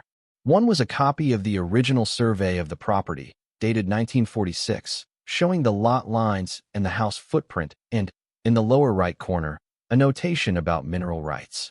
The other was a letter from a geological survey company dated 11 years ago, addressed to Ruth Vance, informing her that a preliminary assessment of the area's subsurface characteristics indicated potential presence of natural gas deposits at depth across several properties in the southern section of Galen, and asking if she would be interested in discussing a mineral rights lease. Ruth had not signed the lease. There was a handwritten note on the letter in her writing. Not yet. Wait and see. Nora read the letter twice. She turned it over. The geological company's letterhead was still legible. The company still existed. She knew this because she had recently seen their name on a sign near the highway on the drive into Galen, a sign she had noticed without processing, the way you notice things on drives you had made many times. Todd crouched down beside her. His voice was very even. Do you know what this means? I know what it might mean. Not yet what it does mean. It means the house sits on land that could have mineral value, and Gerald Marsh doesn't know about it. He doesn't know about any of this, Nora said. They were both quiet for a moment. The basement held its cool, damp silence around them. The bulb on the cord overhead gave the light of something that had been adequate for a long time and intended to remain so. Lily's voice came from the stairs, not from beside them. She had moved to the stairs without either of them noticing, sitting on the third step up in the specific way she sat when she was thinking about something large and did not want to be in the middle of whatever was happening, but did not want to miss it either. Grandma knew about the gas thing? Lily said. She knew someone thought there might be gas under the land, Nora said. She decided not to do anything about it yet. Why not yet? Nora looked at the letter, at the 11-year-old date on the letterhead, at her mother's 2 words in the margin. Because she was waiting to see what it was actually worth before she committed to anything. She looked at her daughter on the stairs. She did the same thing with every piece of silver she ever bought. She never rushed. Lily thought about this. She would have told you eventually. Yes. Nora folded the letter carefully and put it back in the envelope with the deed. I think she was waiting until she was sure the timing was right. And then her health changed, and the timing was never right, and so she left it here for me to find. Todd had sat down fully on the basement floor, his back against the shelf behind him, one knee up. It was such an unlike Todd posture, so completely outside the composed professional presentation he maintained in every situation Nora had seen him in for 20 years, that she looked at him twice to make sure she was seeing it correctly. He had his hands hanging loose from his bent knee, and he was looking at the far wall of the basement. I told you she didn't have anything, he said. You told me that. I was absolutely certain. I know. He shook his head once. Not self-flagellation, just acknowledgement. I was doing what I always do, which is assume I already understand the situation and then manage it from that assumption. He looked at Nora. You didn't do that. You kept looking. She told me to keep the house. Nora looked at the open cabinet, at the oilcloth-lined shelves, at the felt cases and the metal box with its open lock and the notebook she had set on top. She didn't tell you anything specifically. She told me. I owed her the effort of taking that seriously. Todd was quiet for a long time. The basement settled around them, the house above making its small sounds. When he spoke again, his voice had lost the last of the Philadelphia certainty it usually carried. We should have known her better than we did. Nora thought about Pat Hendricks at the kitchen table with her coffee cake. 22 years of Thursdays. She thought about the notebook entries, the grocery money, the flea market coins, the careful receipts. The specific things you could know about a person and the specific things you could not. The gap between someone's surface life and the life they were living inside it. I don't think she showed it, Nora said. Not because she was hiding from us. Because it was hers. It was the thing she had that was entirely hers, and she kept it that way. They carried everything upstairs. The notebook, the lockbox, and its documents. the wax paper packets from the cabinet's top shelf, the felt cases with the silverware they left in place, not ready to move yet, not sure yet where to put them. They put everything on the kitchen table and stood around it looking at the accumulation of 46 years of small and careful decisions, all of it together for the first time. Lily had her notebook. She was looking at the things on the table and then looking at her own notes, trying to build a list that would hold it all. Nora's phone showed 3 missed calls from Paulson's office and one from a number she did not recognize, which turned out to be Gerald Marsh calling from his cell rather than the business line. She did not call either number back. What she did instead was call Martin Goss. He had sent a preliminary email that morning, before arriving in person, flagging the coins that had caught his attention in the photographs. Now that he had seen them, she told him, she wanted to tell him there were more. She described the packets on the cabinet's top shelf, the ones they had not yet opened. She read him the earliest entries in the notebook, the Morgan dollars, the Liberty heads, the St. Gaudens pieces she now recognized from his earlier explanations. He was quiet for a moment after she finished. Then he asked how many packets from the cabinet, and she counted. 14. He asked if any of them were labeled in the packaging. She looked. 2 of the packets had a piece of paper tucked inside the wax paper with Ruth's notation. She read them to him. 1908 Quarter Eagle, Indian Head, very fine plus. And 1933 Indian Head Cent, red, uncirculated. The silence on Goss's end lasted long enough that Nora looked at her phone screen to see if the call had dropped. Ms. Vance, he said, I need to come back. Tomorrow? Today, if that's possible. I'd like to see everything together. He arrived at 2 in the afternoon. Todd had made sandwiches from things he had bought at a gas station on the way into Galen, and they ate them at the kitchen table while Goss set up his equipment and began working through the cabinet packets. Lily sat at her designated chair with her notebook, recording whatever Goss said in the clinical, unhurried manner he delivered information, the dates, the denominations, the conditions, the brief technical observations. The 1908 Quarter Eagle came up first. Goss examined it for several minutes, his expression the same professional neutrality he had maintained since arriving, and made his notes. The 1933 Indian Head Cent made him set down his loop and look at Nora directly. Where did your grandfather get this? I don't know. She told him what she knew, which was not much. He was a machinist. He was careful. Goss looked at the coin again. This is a high-grade example of a date with extremely limited circulation. He weighed his words. It would require proper authentication and certification, which I would strongly recommend before doing anything with it. But if it grades as I believe it will, it's a significant piece. What does significant mean in numbers? He gave her a range. Not a specific number.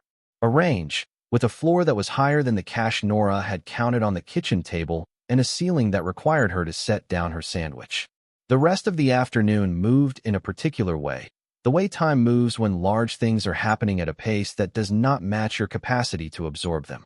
Goss worked through each packet.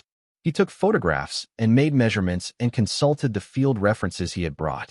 He spoke in the vocabulary of his profession, grades and mint marks and die varieties and strike quality, and Lily wrote all of it down with the dedication of a court reporter who has no intention of missing a word. Todd had stopped eating midway through the afternoon and was sitting with his laptop and an open calculator tab and the face values of the savings bonds typed in and various interest rate multipliers and the estimates Goss had given verbally for the coins already examined, building the only kind of picture he knew how to build from a situation, a financial one, a set of numbers that could be organized and understood. Nora sat with the blue notebook in her lap and read the entries she had not gotten to in the basement, the middle years of her mother's record-keeping, the years when Nora had been in high school, and then college, and then the early years of her marriage. The entries from those years were particular in their rhythm, a pattern she recognized now that she was looking for it. Every time something difficult happened in Ruth's life, there was an entry shortly after. Not a direct connection, not Ruth writing about her feelings.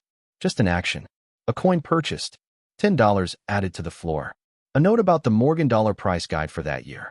It was, Nora realized, the shape of her mother's coping mechanism. When things were hard, Ruth did not talk about them, or ask for help, or allow herself to be seen in difficulty. She put something in the cabinet or the floor, and wrote it in the notebook and went on. The accumulation was not just financial. It was evidence of every difficult thing Ruth had absorbed, without complaint, and convert it into something that would outlast the difficulty. By late afternoon, Goss had finished with what he could assess on site. He sat at the kitchen table with Lily's notebook open beside his own, comparing their records, and then he looked at Nora. I want to be careful about giving you numbers before I've done proper research and before authentication has been completed on the key pieces. He said it with the deliberate emphasis of a person who needed to say it. But I also want to be honest with you about the general character of what you have here, because I think you need to understand the scope before you make any decisions about this property. She waited. Your grandfather built a thoughtful collection, he said. Your mother added to it with equal care over many years, buying what she understood and avoiding what she didn't. The Morgan silver dollars alone, together, are a solid representative collection with some strong dates. The gold pieces are the more significant part. The 1927 D I mentioned yesterday is the rarest item I've seen in a private collection in this county in my 22 years of doing this work. He paused. The 1933 Indian head cent is an entirely different category of find. He looked at her steadily. I want authentication results before I say more. But I believe you are looking at a coin collection whose value, in total, is substantially higher than anything you would have anticipated when you came to this house. How substantially higher? Todd's voice was controlled. Goss considered. If the key pieces authenticate as I expect them to, you are likely looking at a collection worth several $100,000. He looked between them. I can't be more specific until the work is done. But that is my honest preliminary assessment. No one spoke for a moment. Lily wrote it down. Goss left at 5 o'clock with his photographs and his notes and the lockable case that held the coins he was taking for preliminary certification. He said he would have the first results within the week and the full written appraisal by the end of the month. He shook both Nora's and Todd's hands and, on his way out, he crouched to be at eye level with Lily. That's a very thorough notebook, he said. Thank you. Lily looked at him seriously. I documented everything. I noticed. He stood. Your grandmother was a careful woman. It's clear she raised careful people. After he left, the kitchen was very quiet. The late light was doing what it always did in this room, coming through the west windows in its slanted April way, landing on the yellow walls and turning them the color of old gold, and Nora stood in the middle of it and looked at the table with its organized piles, the lockbox, the notebook, the remaining packets, the documents in their labeled envelopes. Todd was at the counter with his laptop. She could see the calculator tab from across the room, columns of numbers. He had been building the picture all afternoon, and she could see on his face that the picture was larger than either of them had walked into this house expecting. She looked at the floor, at the section near the stove where the boards no longer covered anything, where Harvey's clean work had revealed a space that had held its secret for over 40 years. Her mother had started putting money in that floor in 1978, when Nora was 8 years old and her father was still in the house, and everything above the surface of this kitchen looked like an ordinary family's life. She had kept adding to it for 23 years after her father left, and the family reduced to 3, and then to 2 when Todd left for college, and then to 1 when Nora left, and then to 1 plus visits, 1 plus Thursdays with Pat, 1 plus the monthly phone calls on the first Tuesday, 1 woman in a house on the end of a quiet street in a town that was slowly losing its shape, adding $10 here and a coin there, and keeping a notebook in a basement cabinet and never saying a word about any of it to anyone. She had not been waiting to be rescued. She had been building something to leave. Nora pressed her foot against the floor where the hatch had been. The boards around it were solid, real, hers. Todd closed his laptop. He did not say what the numbers totaled because Nora had not asked him to calculate them, and because the specifics were not yet real in the way that appraisals and authentications and the Treasury Department's bond calculator would make them real. But he looked at his sister across the kitchen, and his expression held something she had not seen on his face in a long time, possibly ever. She chose you, he said. Not because I wasn't here. Because you were the right person. Nora did not answer. She looked at the open hatch and the notebook on the table and the door to the basement stairs and the cactus on the windowsill. She chose the house, Nora said finally, and she trusted me to keep it. Outside on Aldrich Road, the evening was settling in the way April evenings settled in that part of Pennsylvania, the light going slowly, the air still cool enough to carry the smell of the soil in the garden beds, the smell of things beginning to grow again. The crocuses in the front bed would stay open for another week, maybe 2, before the petals went translucent and dropped, and the leaves came up behind them, and the bed looked like any other bed until next year. Ruth had planted them for her, not for spring. Lily had gone to the front porch and was sitting on the steps that still held the afternoon warmth, her notebook closed in her lap, looking at the flower bed in the fading light. Nora came and sat beside her, and they stayed there in the particular quiet of two people who had understood something today that they had not understood yesterday, which was that the person who had loved them most had spent 40 years building that love into the floors and cabinets and mineral rights of a house she had told her daughter never to sell. The developer's extension letter was in Nora's email. 1 week. She had 6 days left. She did not need 6 days. She looked at the flowers her mother had planted for her and already knew what she was going to say, had known it since Harvey lifted the hatch, and she first felt the weight of the oilcloth bundle in her hands. She had just needed time to understand the full dimensions of what she was not going to give away. Tomorrow Martin Goss would begin his authentication work, and the savings bond calculator would return its totals, and the geological survey company's name would lead to a conversation she had not had yet, but could now imagine having. Tomorrow there would be more to learn, more to understand, more of her mother's careful 46-year record to read. But tonight, the house was theirs. Lily leaned against her mother's side and looked at the flowers in the last of the light. We're keeping it, right? She did not phrase it as a question exactly. We're keeping it. Good. Lily opened her notebook to a fresh page and wrote something at the top that Nora did not read until later, when she found the notebook on the kitchen table after Lily had gone to bed. At the top of the new page, in Lily's careful 9-year-old handwriting, the heading read, "What we know so far." Below it, the list ran for 2 full pages. She had written down everything. The first call from Martin Goss came on a Tuesday morning, 12 days after he had driven away from Aldrich Road with his hard-sided case and his field notes and the coins he had taken for certification. Nora was in the kitchen when the phone rang. She had been in the kitchen most mornings since extending the developer's offer, not because she was avoiding anything, but because the kitchen was where she wanted to be. She had started cleaning the house properly, not the shallow tidying of a person moving through a space they do not plan to stay in, but the deeper work of someone settling in. She had repainted the front porch railing with paint she found in the basement on the shelves beside the metal cabinet. She had fixed the back door gap with a piece of weather stripping she bought at the hardware store 2 towns over. She had turned the garden beds. She was drinking coffee from Ruth's percolator when Goss called. He began the way he always began, carefully, with the procedural context first, making sure she understood the framework before he put numbers into it. The Numismatic Guarantee Corporation had certified 2 pieces she needed to hear about specifically. The rest of the collection had been assessed and graded, and he had the full written appraisal nearly complete. But he wanted to speak to her about the 2 key pieces before the document arrived. The first was the 1927 D. St. Gaudens Double Eagle. She knew the name now. She had spent the 2 weeks reading everything she could find, learning the vocabulary of what her grandfather had spent his working life acquiring.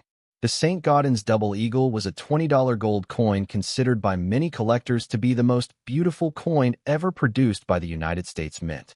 The 1927 D designation meant it had been struck at the Denver Mint in 1927. What made the Denver Mint's 1927 production significant was its scarcity. Very few had entered circulation.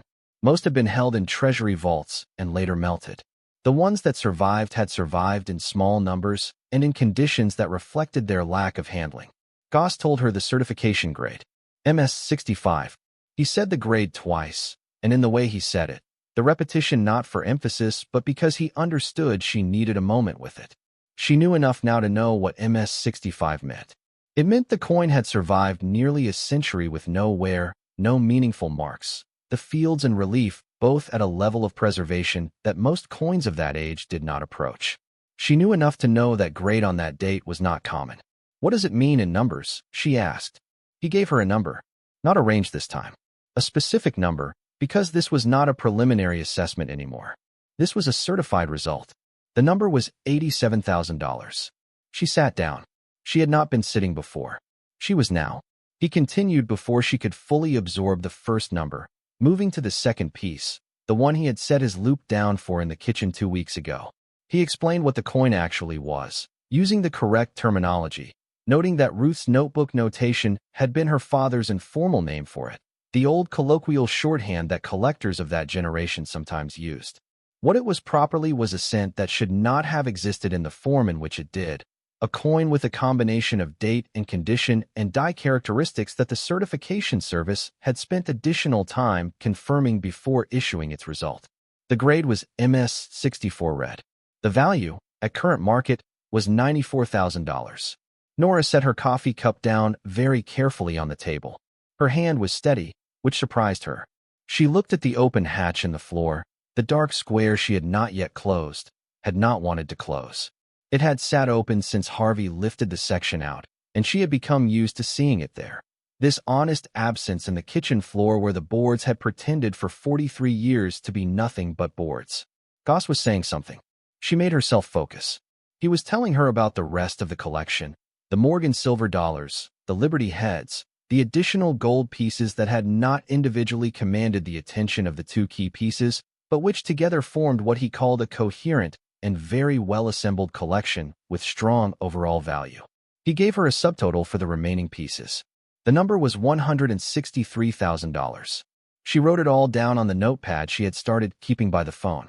The two key pieces together, $181,000. The balance of the collection, $163,000. Total for the coin collection alone, $344,000.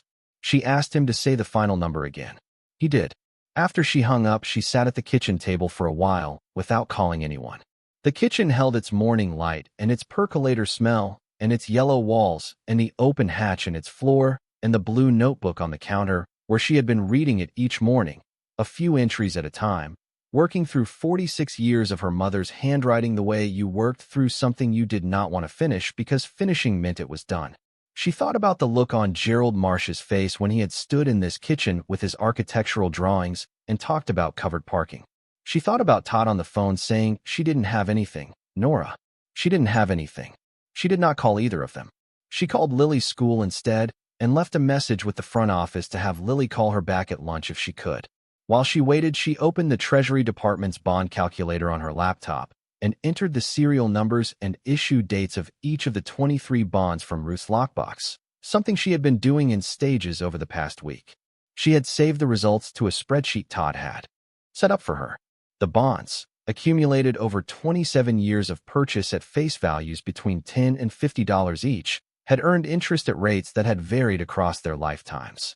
Some were Series E bonds purchased by Ruth's parents in the early 1960s and transferred to Ruth on their deaths. These had matured at 5 times their face value and then continued to compound for the years they remained eligible before freezing. The Series E bonds Ruth had purchased herself in the 1970s and 1980s had earned at the guaranteed minimum rate for their full eligible period. The spreadsheet total, which Todd had built with careful formulas, showed a combined current redemption value of $41,200. Todd had expressed, when he saw this number 2 days earlier, the specific silence of a man who had spent his career in real estate finance and believed he understood the way money worked and was discovering that he had missed an entire category of possibility. He had sat with the number for a moment and then said he needed to call his accountant. Nora understood. The accountant call was Todd's way of processing something he did not yet have language for. He dealt with things by routing them through professional frameworks. It was not a bad quality. It was just his. Lily called at 12:15 from the school office phone. "You want to tell me something?" she said. She did not phrase it as a question. She had Ruth's instinct for incoming information. Nora told her the coin numbers. She heard Lily's pen on paper before she had finished the sentence, already writing. "So that's more than 300,000 just from the coins?" "Just from the coins. What about the silver?" Nora had spoken to a silver and estate appraiser earlier that week, a woman named Carol who ran an antique mall outside of town and who had driven out to see the flatware cases on a Thursday afternoon. Carol had opened the cases on the kitchen table and gone quiet for several minutes before saying anything. The silverware was a full service for 12 in the Old English pattern by Reed and Barton, sterling, hallmarked 1913. Full service meant the setting included not just the standard pieces but the extended service items: fish forks, bouillon spoons, berry spoons, a soup ladle, a gravy ladle, a fish slice. All present. all in what Carol called very good original condition, surface patina appropriate to age, no repairs, no replacements. Carol had given her a range. 15,000 at the low end, 23 at the high, depending on which venue she used to sell. She had explained the venues, auction versus private sale versus dealer purchase, and what each typically returned. Or keep it, Carol had said.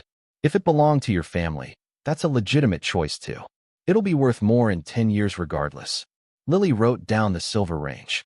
She was quiet for a moment, the kind of quiet that meant she was adding. And the insurance policy? She asked. Nora had called the insurance company the previous week, navigating the automated system for 20 minutes before reaching a person who could access Ruth's policy records. The policy had been opened in 1972 with a monthly premium of $12, which had been increased incrementally over the decades as Ruth had been able to afford it. The face value was $25,000. The accumulated cash value, after 52 years of premiums and compounding, was $61,400. She told Lily. Lily's pen moved. Okay. She was tabulating. And the mineral rights thing. Is that counted yet? No, that's not counted yet. The Geological Survey Company was a different kind of conversation, one Nora had been working up to and had not yet had. She had spoken to a woman in their land division who had pulled the file on Ruth's property without any particular surprise, as if calls like this were a normal part of her week, which they probably were. The woman had explained that the initial assessment from 11 years ago had identified a formation consistent with the Marcellus shale deposits that had been actively developed across much of southwestern Pennsylvania over the past 2 decades. The formation under and around the Galen area was less extensively developed, partly due to the smaller scale of individual properties, partly due to the nature of local access routes, partly due to the fact that the larger operators had focused first on more readily accessible parcels. Whether Ruth's specific parcel sat above an economically viable section of that formation was something that would require additional assessment. The survey from 11 years ago was preliminary, and the technology for subsurface mapping had improved considerably since then. A more current assessment could be arranged, contingent on Nora's agreement to allow survey access to the property. Nora had said she would call back. The woman had been neutral about it, professionally so. She had said, at the end of the conversation, as a kind of footnote, that the mineral rights associated with the parcels that had been developed in the county in the past decade had generated lease income ranging from a few $1,000s annually to several $100,000 annually, depending on production. She said this without emphasis, in the same tone she used for everything else, and then waited for Nora to respond. Nora had thanked her and said she would call back. Lily had been listening when Nora described this conversation the same evening, and had written it all in the notebook without comment until Nora finished. Then she had said, quietly, that Grandma really did wait and see. Lily, Nora said now on the school phone, do you understand what all of this adds up to? A pause on the other end. The sounds of a school hallway, distant. Yes. Lily's voice was careful, the way it was careful when she was trying to say the precise thing rather than the easy thing. It adds up to Grandma knowing exactly what she had, and knowing exactly who to leave it with. Yes, and you almost sold it. Nora had thought about this many times in the 12 days since the cabinet in the basement, in the way you think about a near miss long after the miss is cleared. The pen in her hand over the contract. 7 minutes by the clock on the conference room wall. Paulson not reacting. The specific moment when she had set the pen down without knowing why, only knowing she could not pick it up again yet. Almost, she said. But you didn't, Lily said. And then she had to go. The office was needed. She would see Nora at pickup. Nora sat at the kitchen table with the notepad in front of her and added the numbers she had. The coin collection, the savings bonds, the insurance policy's cash value. She did not include the mineral rights because those were still uncertain.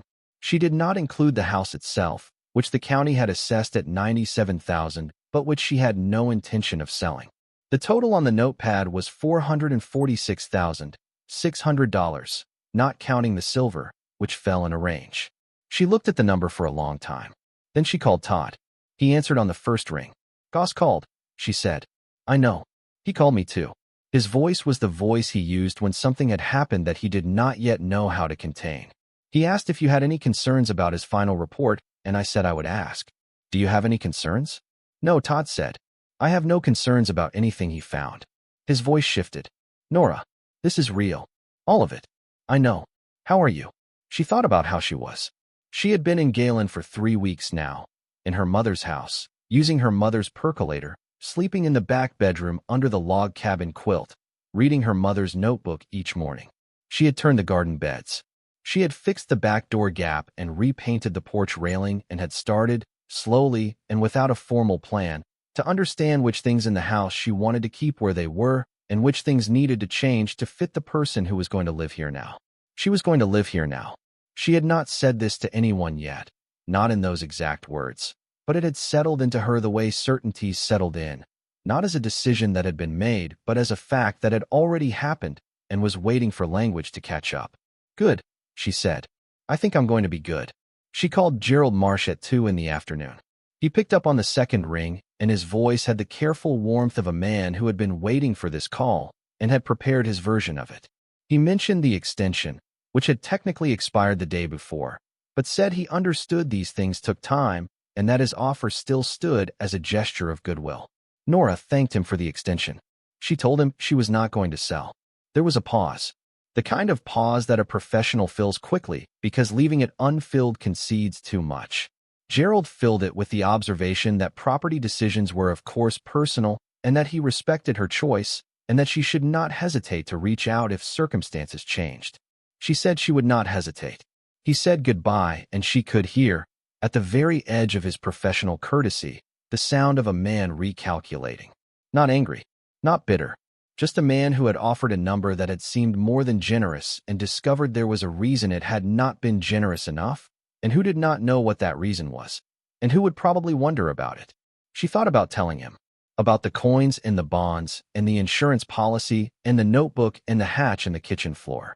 She thought about what his face would look like if she described what had been under the kitchen floor of the house he had walked through with his architectural drawings and his covered parking and his word situation.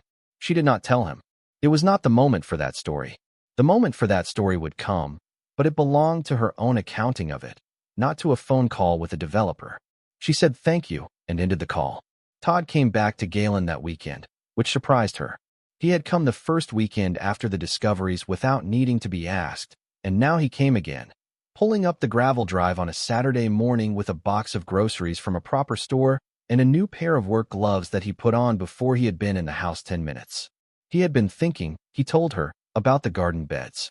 He had looked up what Ruth used to grow, using the farmer's market records he had found mentioned in the blue notebook. He had ordered seeds. Seeds, Nora said.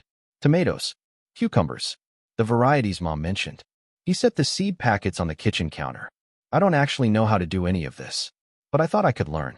Lily arrived on Saturday afternoon, Nora picking her up from her father's where she had spent the week.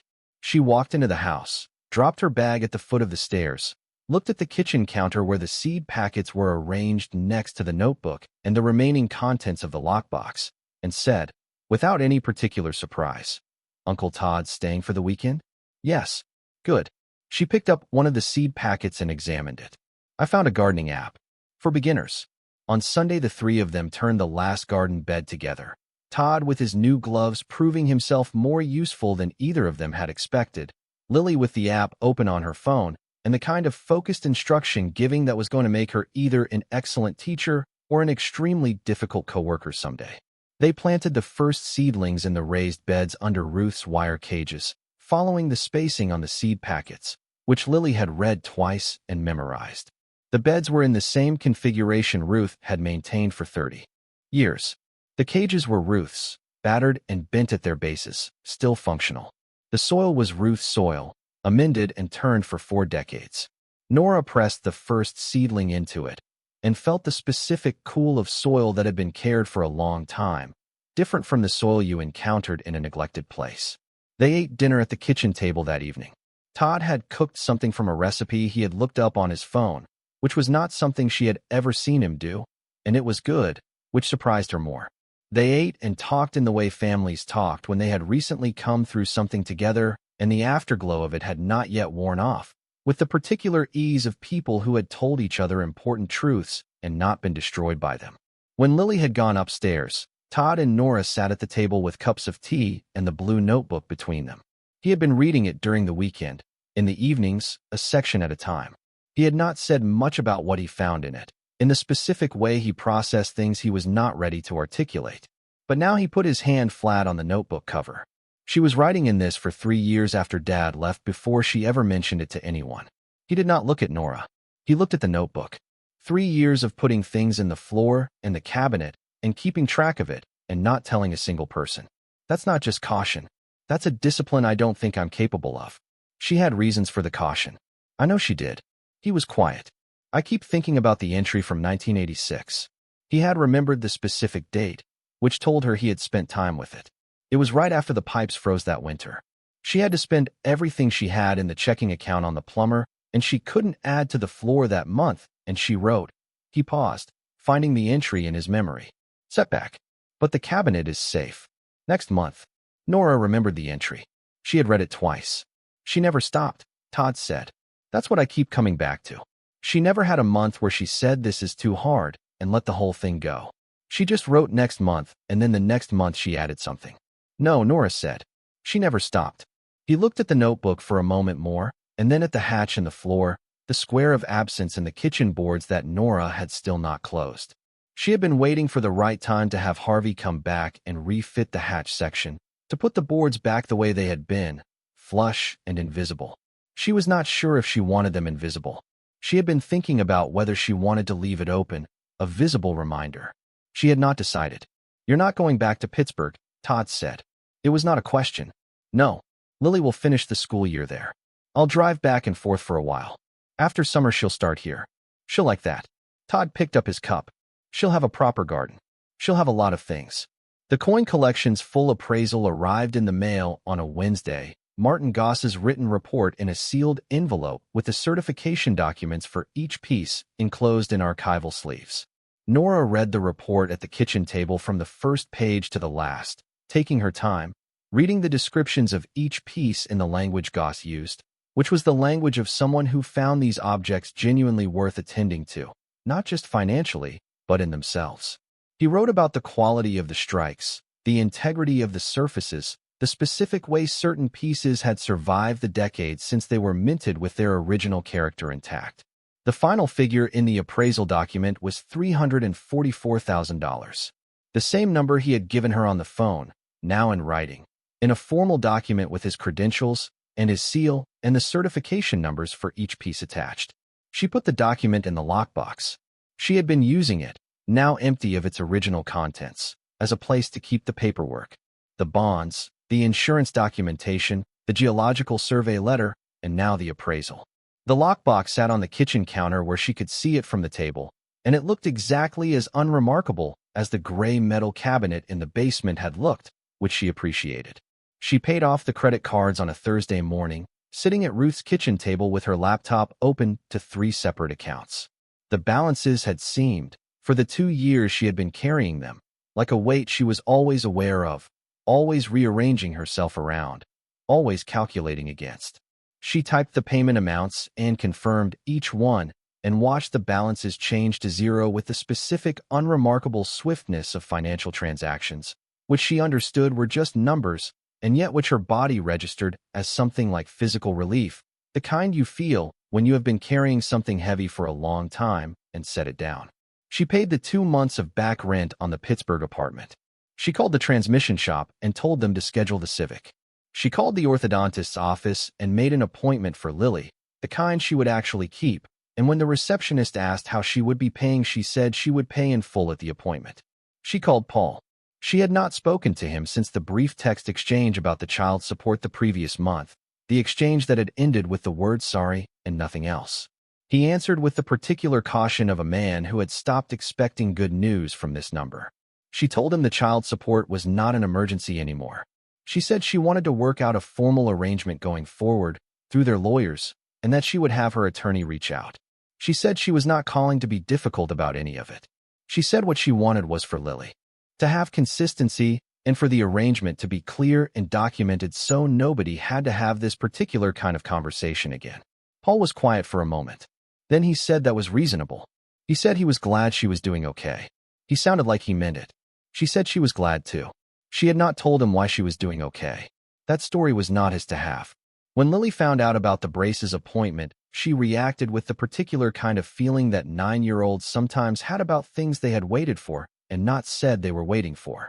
She had been patient about the braces for over a year, had not complained, had understood without being told that it was not the right time to push. She looked at her mother when Nora told her, looked for a moment like she might say something specific, and then just said, "Okay, good," and went back to her book. But at dinner she said, out of an apparent conversation about something else entirely, Grandma would have liked knowing that. Nora thought she was right. The Geological Survey Company sent a team to the property in late May. 2 people with equipment Nora did not know the name of, who spent a morning measuring and mapping and taking readings, and who were professionally pleasant without giving her any indication of what they were finding. The woman from the land division called 10 days later with a preliminary result. The formation under the property and the adjacent parcels was viable. Not the highest production tier, but not marginal either. She used the word middling in the way industry people used it, which was different from the way ordinary people used it. It meant something existed there and was worth developing. She outlined what a lease would look like.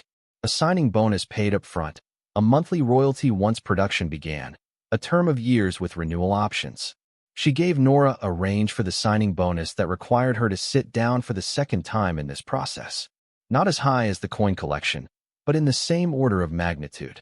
Nora said she would need to consult with her attorney before agreeing to anything. The woman said that was completely expected and gave her the name of a petroleum landman who could advise her specifically on the terms. She called Todd when she got off the phone. He was quiet for the full time it took her to describe the call. When she finished, he said, in a voice that had entirely lost the commercial real estate authority it used to carry, that our mother knew that was there. She knew something was there. She didn't know what it was worth. She knew enough not to sell. She knew enough, Nora agreed. The neighbor Pat Hendricks found out over the back fence on a Friday afternoon in June when Nora was in the garden. Lily was beside her, staking a tomato plant that had grown faster than either of them had anticipated, and Pat appeared at the fence with her gardening gloves on and her rose shears in her hand and asked how the house decisions were going. Nora told her, not all of it, but enough. The hatch in the floor, the coins, the cabinet in the basement. Pat stood at the fence and listened, and her expression moved through several things: recognition, pride, something that looked like Ruth herself reflected back. She never told me, Pat said. 22 years of Thursdays, and she never said a word about any of it. No, Pat shook her head. But she told you not to sell. In so many words. Pat looked at the garden, at Lily with her hands around the tomato cage, at the raised beds that were green and filling in after the weeks of attention. She said Ruth had always kept that garden going. Even in the last year when going outside was difficult, she had asked Pat to water it twice a week and had described exactly how much. Pat had done it without asking why. It had seemed like the kind of thing Ruth needed someone to do for her, and you did those things for Ruth without making her explain herself. She was building this whole time, Nora said. Pat looked at the garden. She was. She never wasn't. She just didn't do it loudly. It was a fair description. Her mother had not done anything loudly. She had done everything in the same unhurried, deliberate, matter-of-fact manner she had brought to the grocery change and the farmer's market money, and the silver dollars bought $3 each at the Millbrook Flea Market in the spring of 1978. The discipline of a person who had decided what mattered and then worked toward it every day without requiring anyone to notice or approve. Pat went back to her roses. Lily finished staking the tomato plant and moved to the next cage. Grandma's coming through, Lily said, pointing at the base of the tomato plant where the new growth was pushing up at the soil's surface in the vigorous way of plants that had been well prepared for. Coming through, Nora agreed.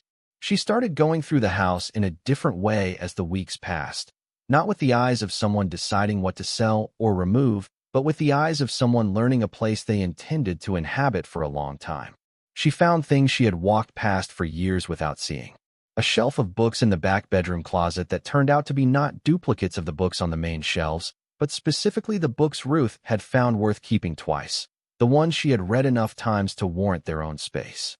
A small iron hook in the mudroom wall that had no obvious purpose until Nora found, under a loose tile behind the washing machine, a note in Ruth's handwriting that said the hook is for the rain gauge. The garden needed the rain gauge. On the porch, in a coffee can with a lid, a collection of small stones that Lily identified as lake stones from the state park where Ruth used to take Nora and Todd on summer days when they were very young. Smooth ovals of gray and brown, and one that was white with a stripe of pink quartz running through it. The house held its inventory of small kept things, and Nora moved through them slowly, learning them the way you learned a person's habits after they were gone and could no longer tell you themselves. She sat one morning in September, Lily's first week at the Galen school, with the blue notebook open to its last pages. The entries in the final years were short and increasingly spare, the handwriting lighter. But they were consistent. Ruth had not stopped recording things even when the entries were only a few lines, a price checked, a bond confirmed, a note about where something was. The last entry Nora had saved, had been holding back, was the one from January of the year Ruth died. She read it now. I think it's time to stop adding and let it be what it is. Nora will find this. She will know what to do. I trust her. And the addition below, the two words written later, true north always. The compass. The one from the shoebox, with the tape on the back in the older handwriting. Nora had looked up the phrase after finding it. It was an old expression for something reliable. A fixed point. The thing you oriented by when everything else was uncertain. Ruth had kept the compass with the key to the cabinet. She had put those two words on it in a hand that was not hers, and she had kept it alongside everything else she had kept. Nora closed the notebook. She held it in her hands for a moment, feeling the worn cover, the thickness of it, 46 years of small entries that added up to something larger than any individual line. The way things accumulated, the way small and deliberate added up, over time, to something a person could leave behind. She had Goss's written appraisal in the lockbox. She had the bond redemption documents from the Treasury. She had the insurance company's confirmation of the policy's cash value, the petroleum landman's review of the mineral lease terms, the silver appraiser's written estimate, the estate attorney's accounting of what the total inheritance meant for tax purposes. She had a file folder that Todd had organized and labeled, in the way he organized things, with dividers and a table of contents, that held the complete picture of what Ruth Vance had built in the 46 years she had lived in this house. The total in that folder, the number the accountant had given her after reviewing all the documents, was not a number Nora repeated easily. It was a number that took a moment to say and a moment longer to hear correctly. It was a number that meant Lily would go to whatever college she chose. It meant the house would be maintained and improved and would not deteriorate under Nora's ownership the way it had in Ruth's last years when the maintenance had become too much for one woman in her late 70s whose health was declining. It meant the credit cards were gone, and the car was fixed, and the back rent was paid, and the Pittsburgh apartment was no longer a weight she carried, and the braces were on Lily's teeth, and the orthodontist had said 18 months and Lily had said fine, with the specific patience of a girl who had already demonstrated she could wait for important things. It meant Nora had options. That was what it meant at its most basic. The absence of the feeling she had lived with for 2 years, the feeling of being only barely inside the line between getting by and not, the feeling of having nothing left over. She had options. She had chosen one of them. The house, the garden, the town, the quiet end of Aldrich Road where her mother had kept her careful secret for longer than Nora had been alive. She had made that choice before she knew the full numbers, when the hatch had only just been opened and all she had was the oilcloth bundle and her mother's letter and the particular weight of something held in both hands that was more than she had expected. She had made the choice the way her mother would have made it, by taking seriously the thing that needed to be taken seriously rather than the thing that was immediately obvious. The garden was doing well, better than she had expected for a first year after the beds had sat fallow. The tomatoes had gone past their wire cages and needed additional staking in late July, and Lily had organized this with the same efficiency she brought to everything. And they had eaten the first tomatoes in August, red and warm from the vine, and Todd had been there for that Saturday and had eaten 3 in a row standing at the kitchen counter and said they were remarkable. They were Ruth's tomatoes. The same varieties, the same beds, the same soil prepared the same way. Nora had kept the instructions from the seed packets, but she had also kept the blue notebook, which mentioned the specific varieties Ruth had grown each year and the adjustments she had made based on what happened the year before. She was learning to read the notebook as a practical document, as well as a historical one. She stood at the kitchen window on a morning in late September, coffee in both hands, the way Ruth had stood at this window, looking at the side yard. The garden was putting out its last autumn tomatoes, smaller now, the season winding down. In the front bed, the crocuses were gone, the bed resting under a mulch she had laid in August to prepare it for spring. She had bulbs to plant before the ground froze, the same purple and white varieties Ruth had put in the fall before she died. She was going to plant them on the same day of the week Ruth had planted hers, not for any superstitious reason, but because continuity was its own kind of meaning. Lily came into the kitchen at 7:15 in her school uniform, eating a piece of toast in the standing way she ate breakfast when she was running late, which was most mornings. She stopped beside Nora at the window and looked out at the garden. The last tomatoes are coming. She pointed at the cluster of small red fruits near the fence. I know. We'll pick them this weekend. Lily leaned against the counter. She was wearing her retainer still, the first-stage appliance the orthodontist had fitted before the braces went in. She had been diligent about it in a way that Nora recognized as Ruth's diligence, the capacity to do the maintenance without being reminded, to understand that the small, consistent thing was what produced the eventual large result. She looked at the open hatch in the kitchen floor. It was still open. Nora had not had Harvey come back to refit the section, had not been ready to, had let the weeks pass with the square of dark space visible in the boards as a kind of permanent acknowledgement. She had swept around it and mopped around it and arranged her morning routine around it, and it had become as ordinary to her as the cactus on the windowsill, just a feature of the kitchen. Are you going to close it? Lily asked. Nora considered. She had been considering for months. She knew what she wanted to do with the hatch section, had known for a while, but had not been ready to act on it. She was ready now. No, she said. I'm going to frame it. Put a piece of glass over it so you can see in, but the floor is continuous. Lily thought about this. So it's always visible. So it's always there. Nora looked at the open square. Your grandmother kept a secret in that floor for 43 years. I don't want to cover it back up as if it wasn't there. I want you to be able to look at it every day and know it was there. Lily looked at the hatch for a long moment. Her toast was forgotten in her hand. When she spoke, her voice had the specific weight of a 9-year-old who has understood something she will carry for a long time. She kept building, she said. Every month something. Every month something. And she never stopped. And she never stopped, Nora said. Even when it was hard, she added. The next month she came back and added something. She looked at her daughter. That's what I want you to see when you look at the floor. Not the treasure. What it took to get there. Lily looked at the hatch, and then at the window, and then at the garden beds in the side yard, at the last tomatoes her grandmother's soil was putting out in the cooling September light. She had that expression Nora had learned to read, the one that meant she was building something internal, assembling pieces into a structure she would carry forward. She finished her toast. She said she was going to be late if they didn't leave, which was true. They went out through the back door, Nora stopping to check the gap at the bottom that she had fixed with the weather stripping, running her hand along the seal the way Ruth had run her hand along it for years hoping it would hold. It held.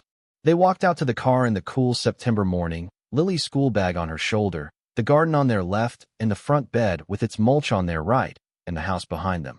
The white siding that had gone gray, the porch railing that Nora had repainted in the original color she had matched from the original paint under the newer layers, the windows cleared and resealed, the gutters straightened and properly anchored. There was still work to do. There was always still work.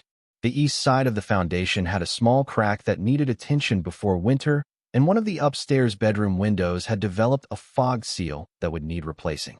The kitchen needed its electrical panel upgraded, which Harvey had been on her to do since spring. The basement could use a dehumidifier. The third-floor crawl space above the old laundry room had not been accessed or assessed since Ruth had closed it up sometime in the 1990s and Nora had no idea what was up there. She thought about that last thing with a specific curiosity she recognized as Ruth's curiosity, the practical curiosity of a person who wanted to know what was in a space before assuming she already knew. She would look. Not today, but she would look. Lily got in the car and put her seatbelt on. She was already looking at her phone, checking the school app for the day's schedule, something she had taken to doing every morning since starting at the new school. She had adapted more easily than Nora had feared. She had found a teacher whose science class she liked and a girl named Margot who lived 4 streets over and with whom she had spent 2 Saturday afternoons making something in Margot's garage that Lily described as a project and had not elaborated on. Nora started the car. The transmission was smooth, the mechanic's work holding. She backed out of the gravel drive and turned onto Aldrich Road. The town was the same as it had been when she came back in April. The same empty storefronts on Main Street. The same faded sign on the elementary school building. Dennis at the gas station register, the Methodist church, the houses that had been here as long as the town itself. Galen was losing its shape slowly, the way small towns lost their shape, but it was still standing and people were still here, the ones who had decided to stay and the ones who had nowhere else to go, and now, Nora supposed, the ones who had come back because something had called them back. She thought about what it meant to stay. Not in the abstract way you thought about such things in conversation, but in the specific and daily way of driving to school and knowing which road had the pothole at the intersection and which way the afternoon light came through the kitchen windows and where Ruth had kept the rain gauge. Her mother had stayed 41 years.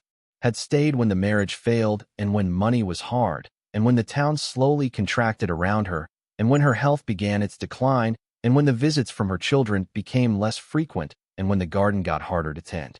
She had stayed and she had kept building and she had written it all down in a blue notebook in a basement cabinet and trusted that the right person would find it. The right person had found it. Not by being extraordinary, by being the one who listened. Lily was looking out the window as they turned toward the school road. She said, without looking away from the glass, "Do you think she knew we would plant the garden the same way?" "I think she hoped," Nora said. Lily nodded slowly. She kept looking out the window. The September light was doing something particular to the fields on either side of the road, long and slanted, the light of a season ending, turning the dried grass the color of the old photographs in Ruth's lockbox. She was right about the timing, Lily said. She knew when it was time to stop adding and let it be what it was. Yes, you knew when it was time to stop and look at what was already there. Lily turned from the window and looked at her mother. That's the same thing. Nora kept her eyes on the road. Her daughter was 9 years old and had understood something that took most people many more years to find, if they found it at all. That the discipline of adding something small and keeping going was the same discipline as knowing when to stop and see what you had built. That the instruction and the patience and the trust in the right person were all part of the same long, careful thing. She pulled up to the school. Lily got out and hoisted her bag and turned to close the car door. She paused. "I'm going to write about her this year. For school." She looked at Nora steadily. "For the family history project. I'm going to write about what she did." Nora looked at her daughter in the morning light, 9 years old, standing in front of a school in a town her grandmother had lived in for 41 years, with her retainer and her notebook and the specific knowledge that there had been a woman who kept building when everything said stop, who wrote next month in a notebook in a basement cabinet, and then the next month added something, and who had planted crocuses in October for a daughter she trusted to find them when the time came. "Write it well," Nora said. "I will," Lily said, and closed the door and walked toward the school building in the way she walked toward everything, with the patient, straight-backed certainty of a girl who knew where she was going and was not in any particular hurry to get there, because she had already figured out that getting there was not the point. The point was the adding, month after month. The point was the building, year after year. The point was knowing what you had and protecting it, even when everyone around you was absolutely certain it was worth nothing at all. Nora sat in the car for a moment after Lily disappeared through the school doors. The engine ran. The morning was clear and cold and very bright. She thought about the hatch in the kitchen floor, about the glass she would have Harvey fit over it so it would be visible always. She thought about the blue notebook on the counter, its last entry read, its pages turned. She thought about the garden, the last tomatoes, the bulbs she had yet to plant. She put the car in drive and headed back to Aldrich Road. There was still work to do. There was always still work. And every time she walked across the kitchen floor she would see it there, the space her mother had kept for 43 years. And she would remember that the most important thing Ruth Vance had ever left her was not in the oilcloth or the wax paper or the cabinet or the lockbox or the blue notebook. It was the example. The quiet, unhurried, undramatic example of a woman who kept adding something even when it was hard, who wrote next month and then came back, who planted things she might not live to see open, and who trusted the right person to find what she had built when the time came. The crocuses would open in April. Nora would be there to see them. Stories like this remind us that starting over is terrifying, but it is always possible. If you or someone you love is facing a total reset right now, whether from a divorce, a loss, or a financial disaster, you need a plan. Scan the QR code on your screen or click the link below to get the Phoenix Blueprint for just $17. It gives you the exact steps you need to take in the first 48 hours and a 90-day plan to get your independence back. Thank you for watching.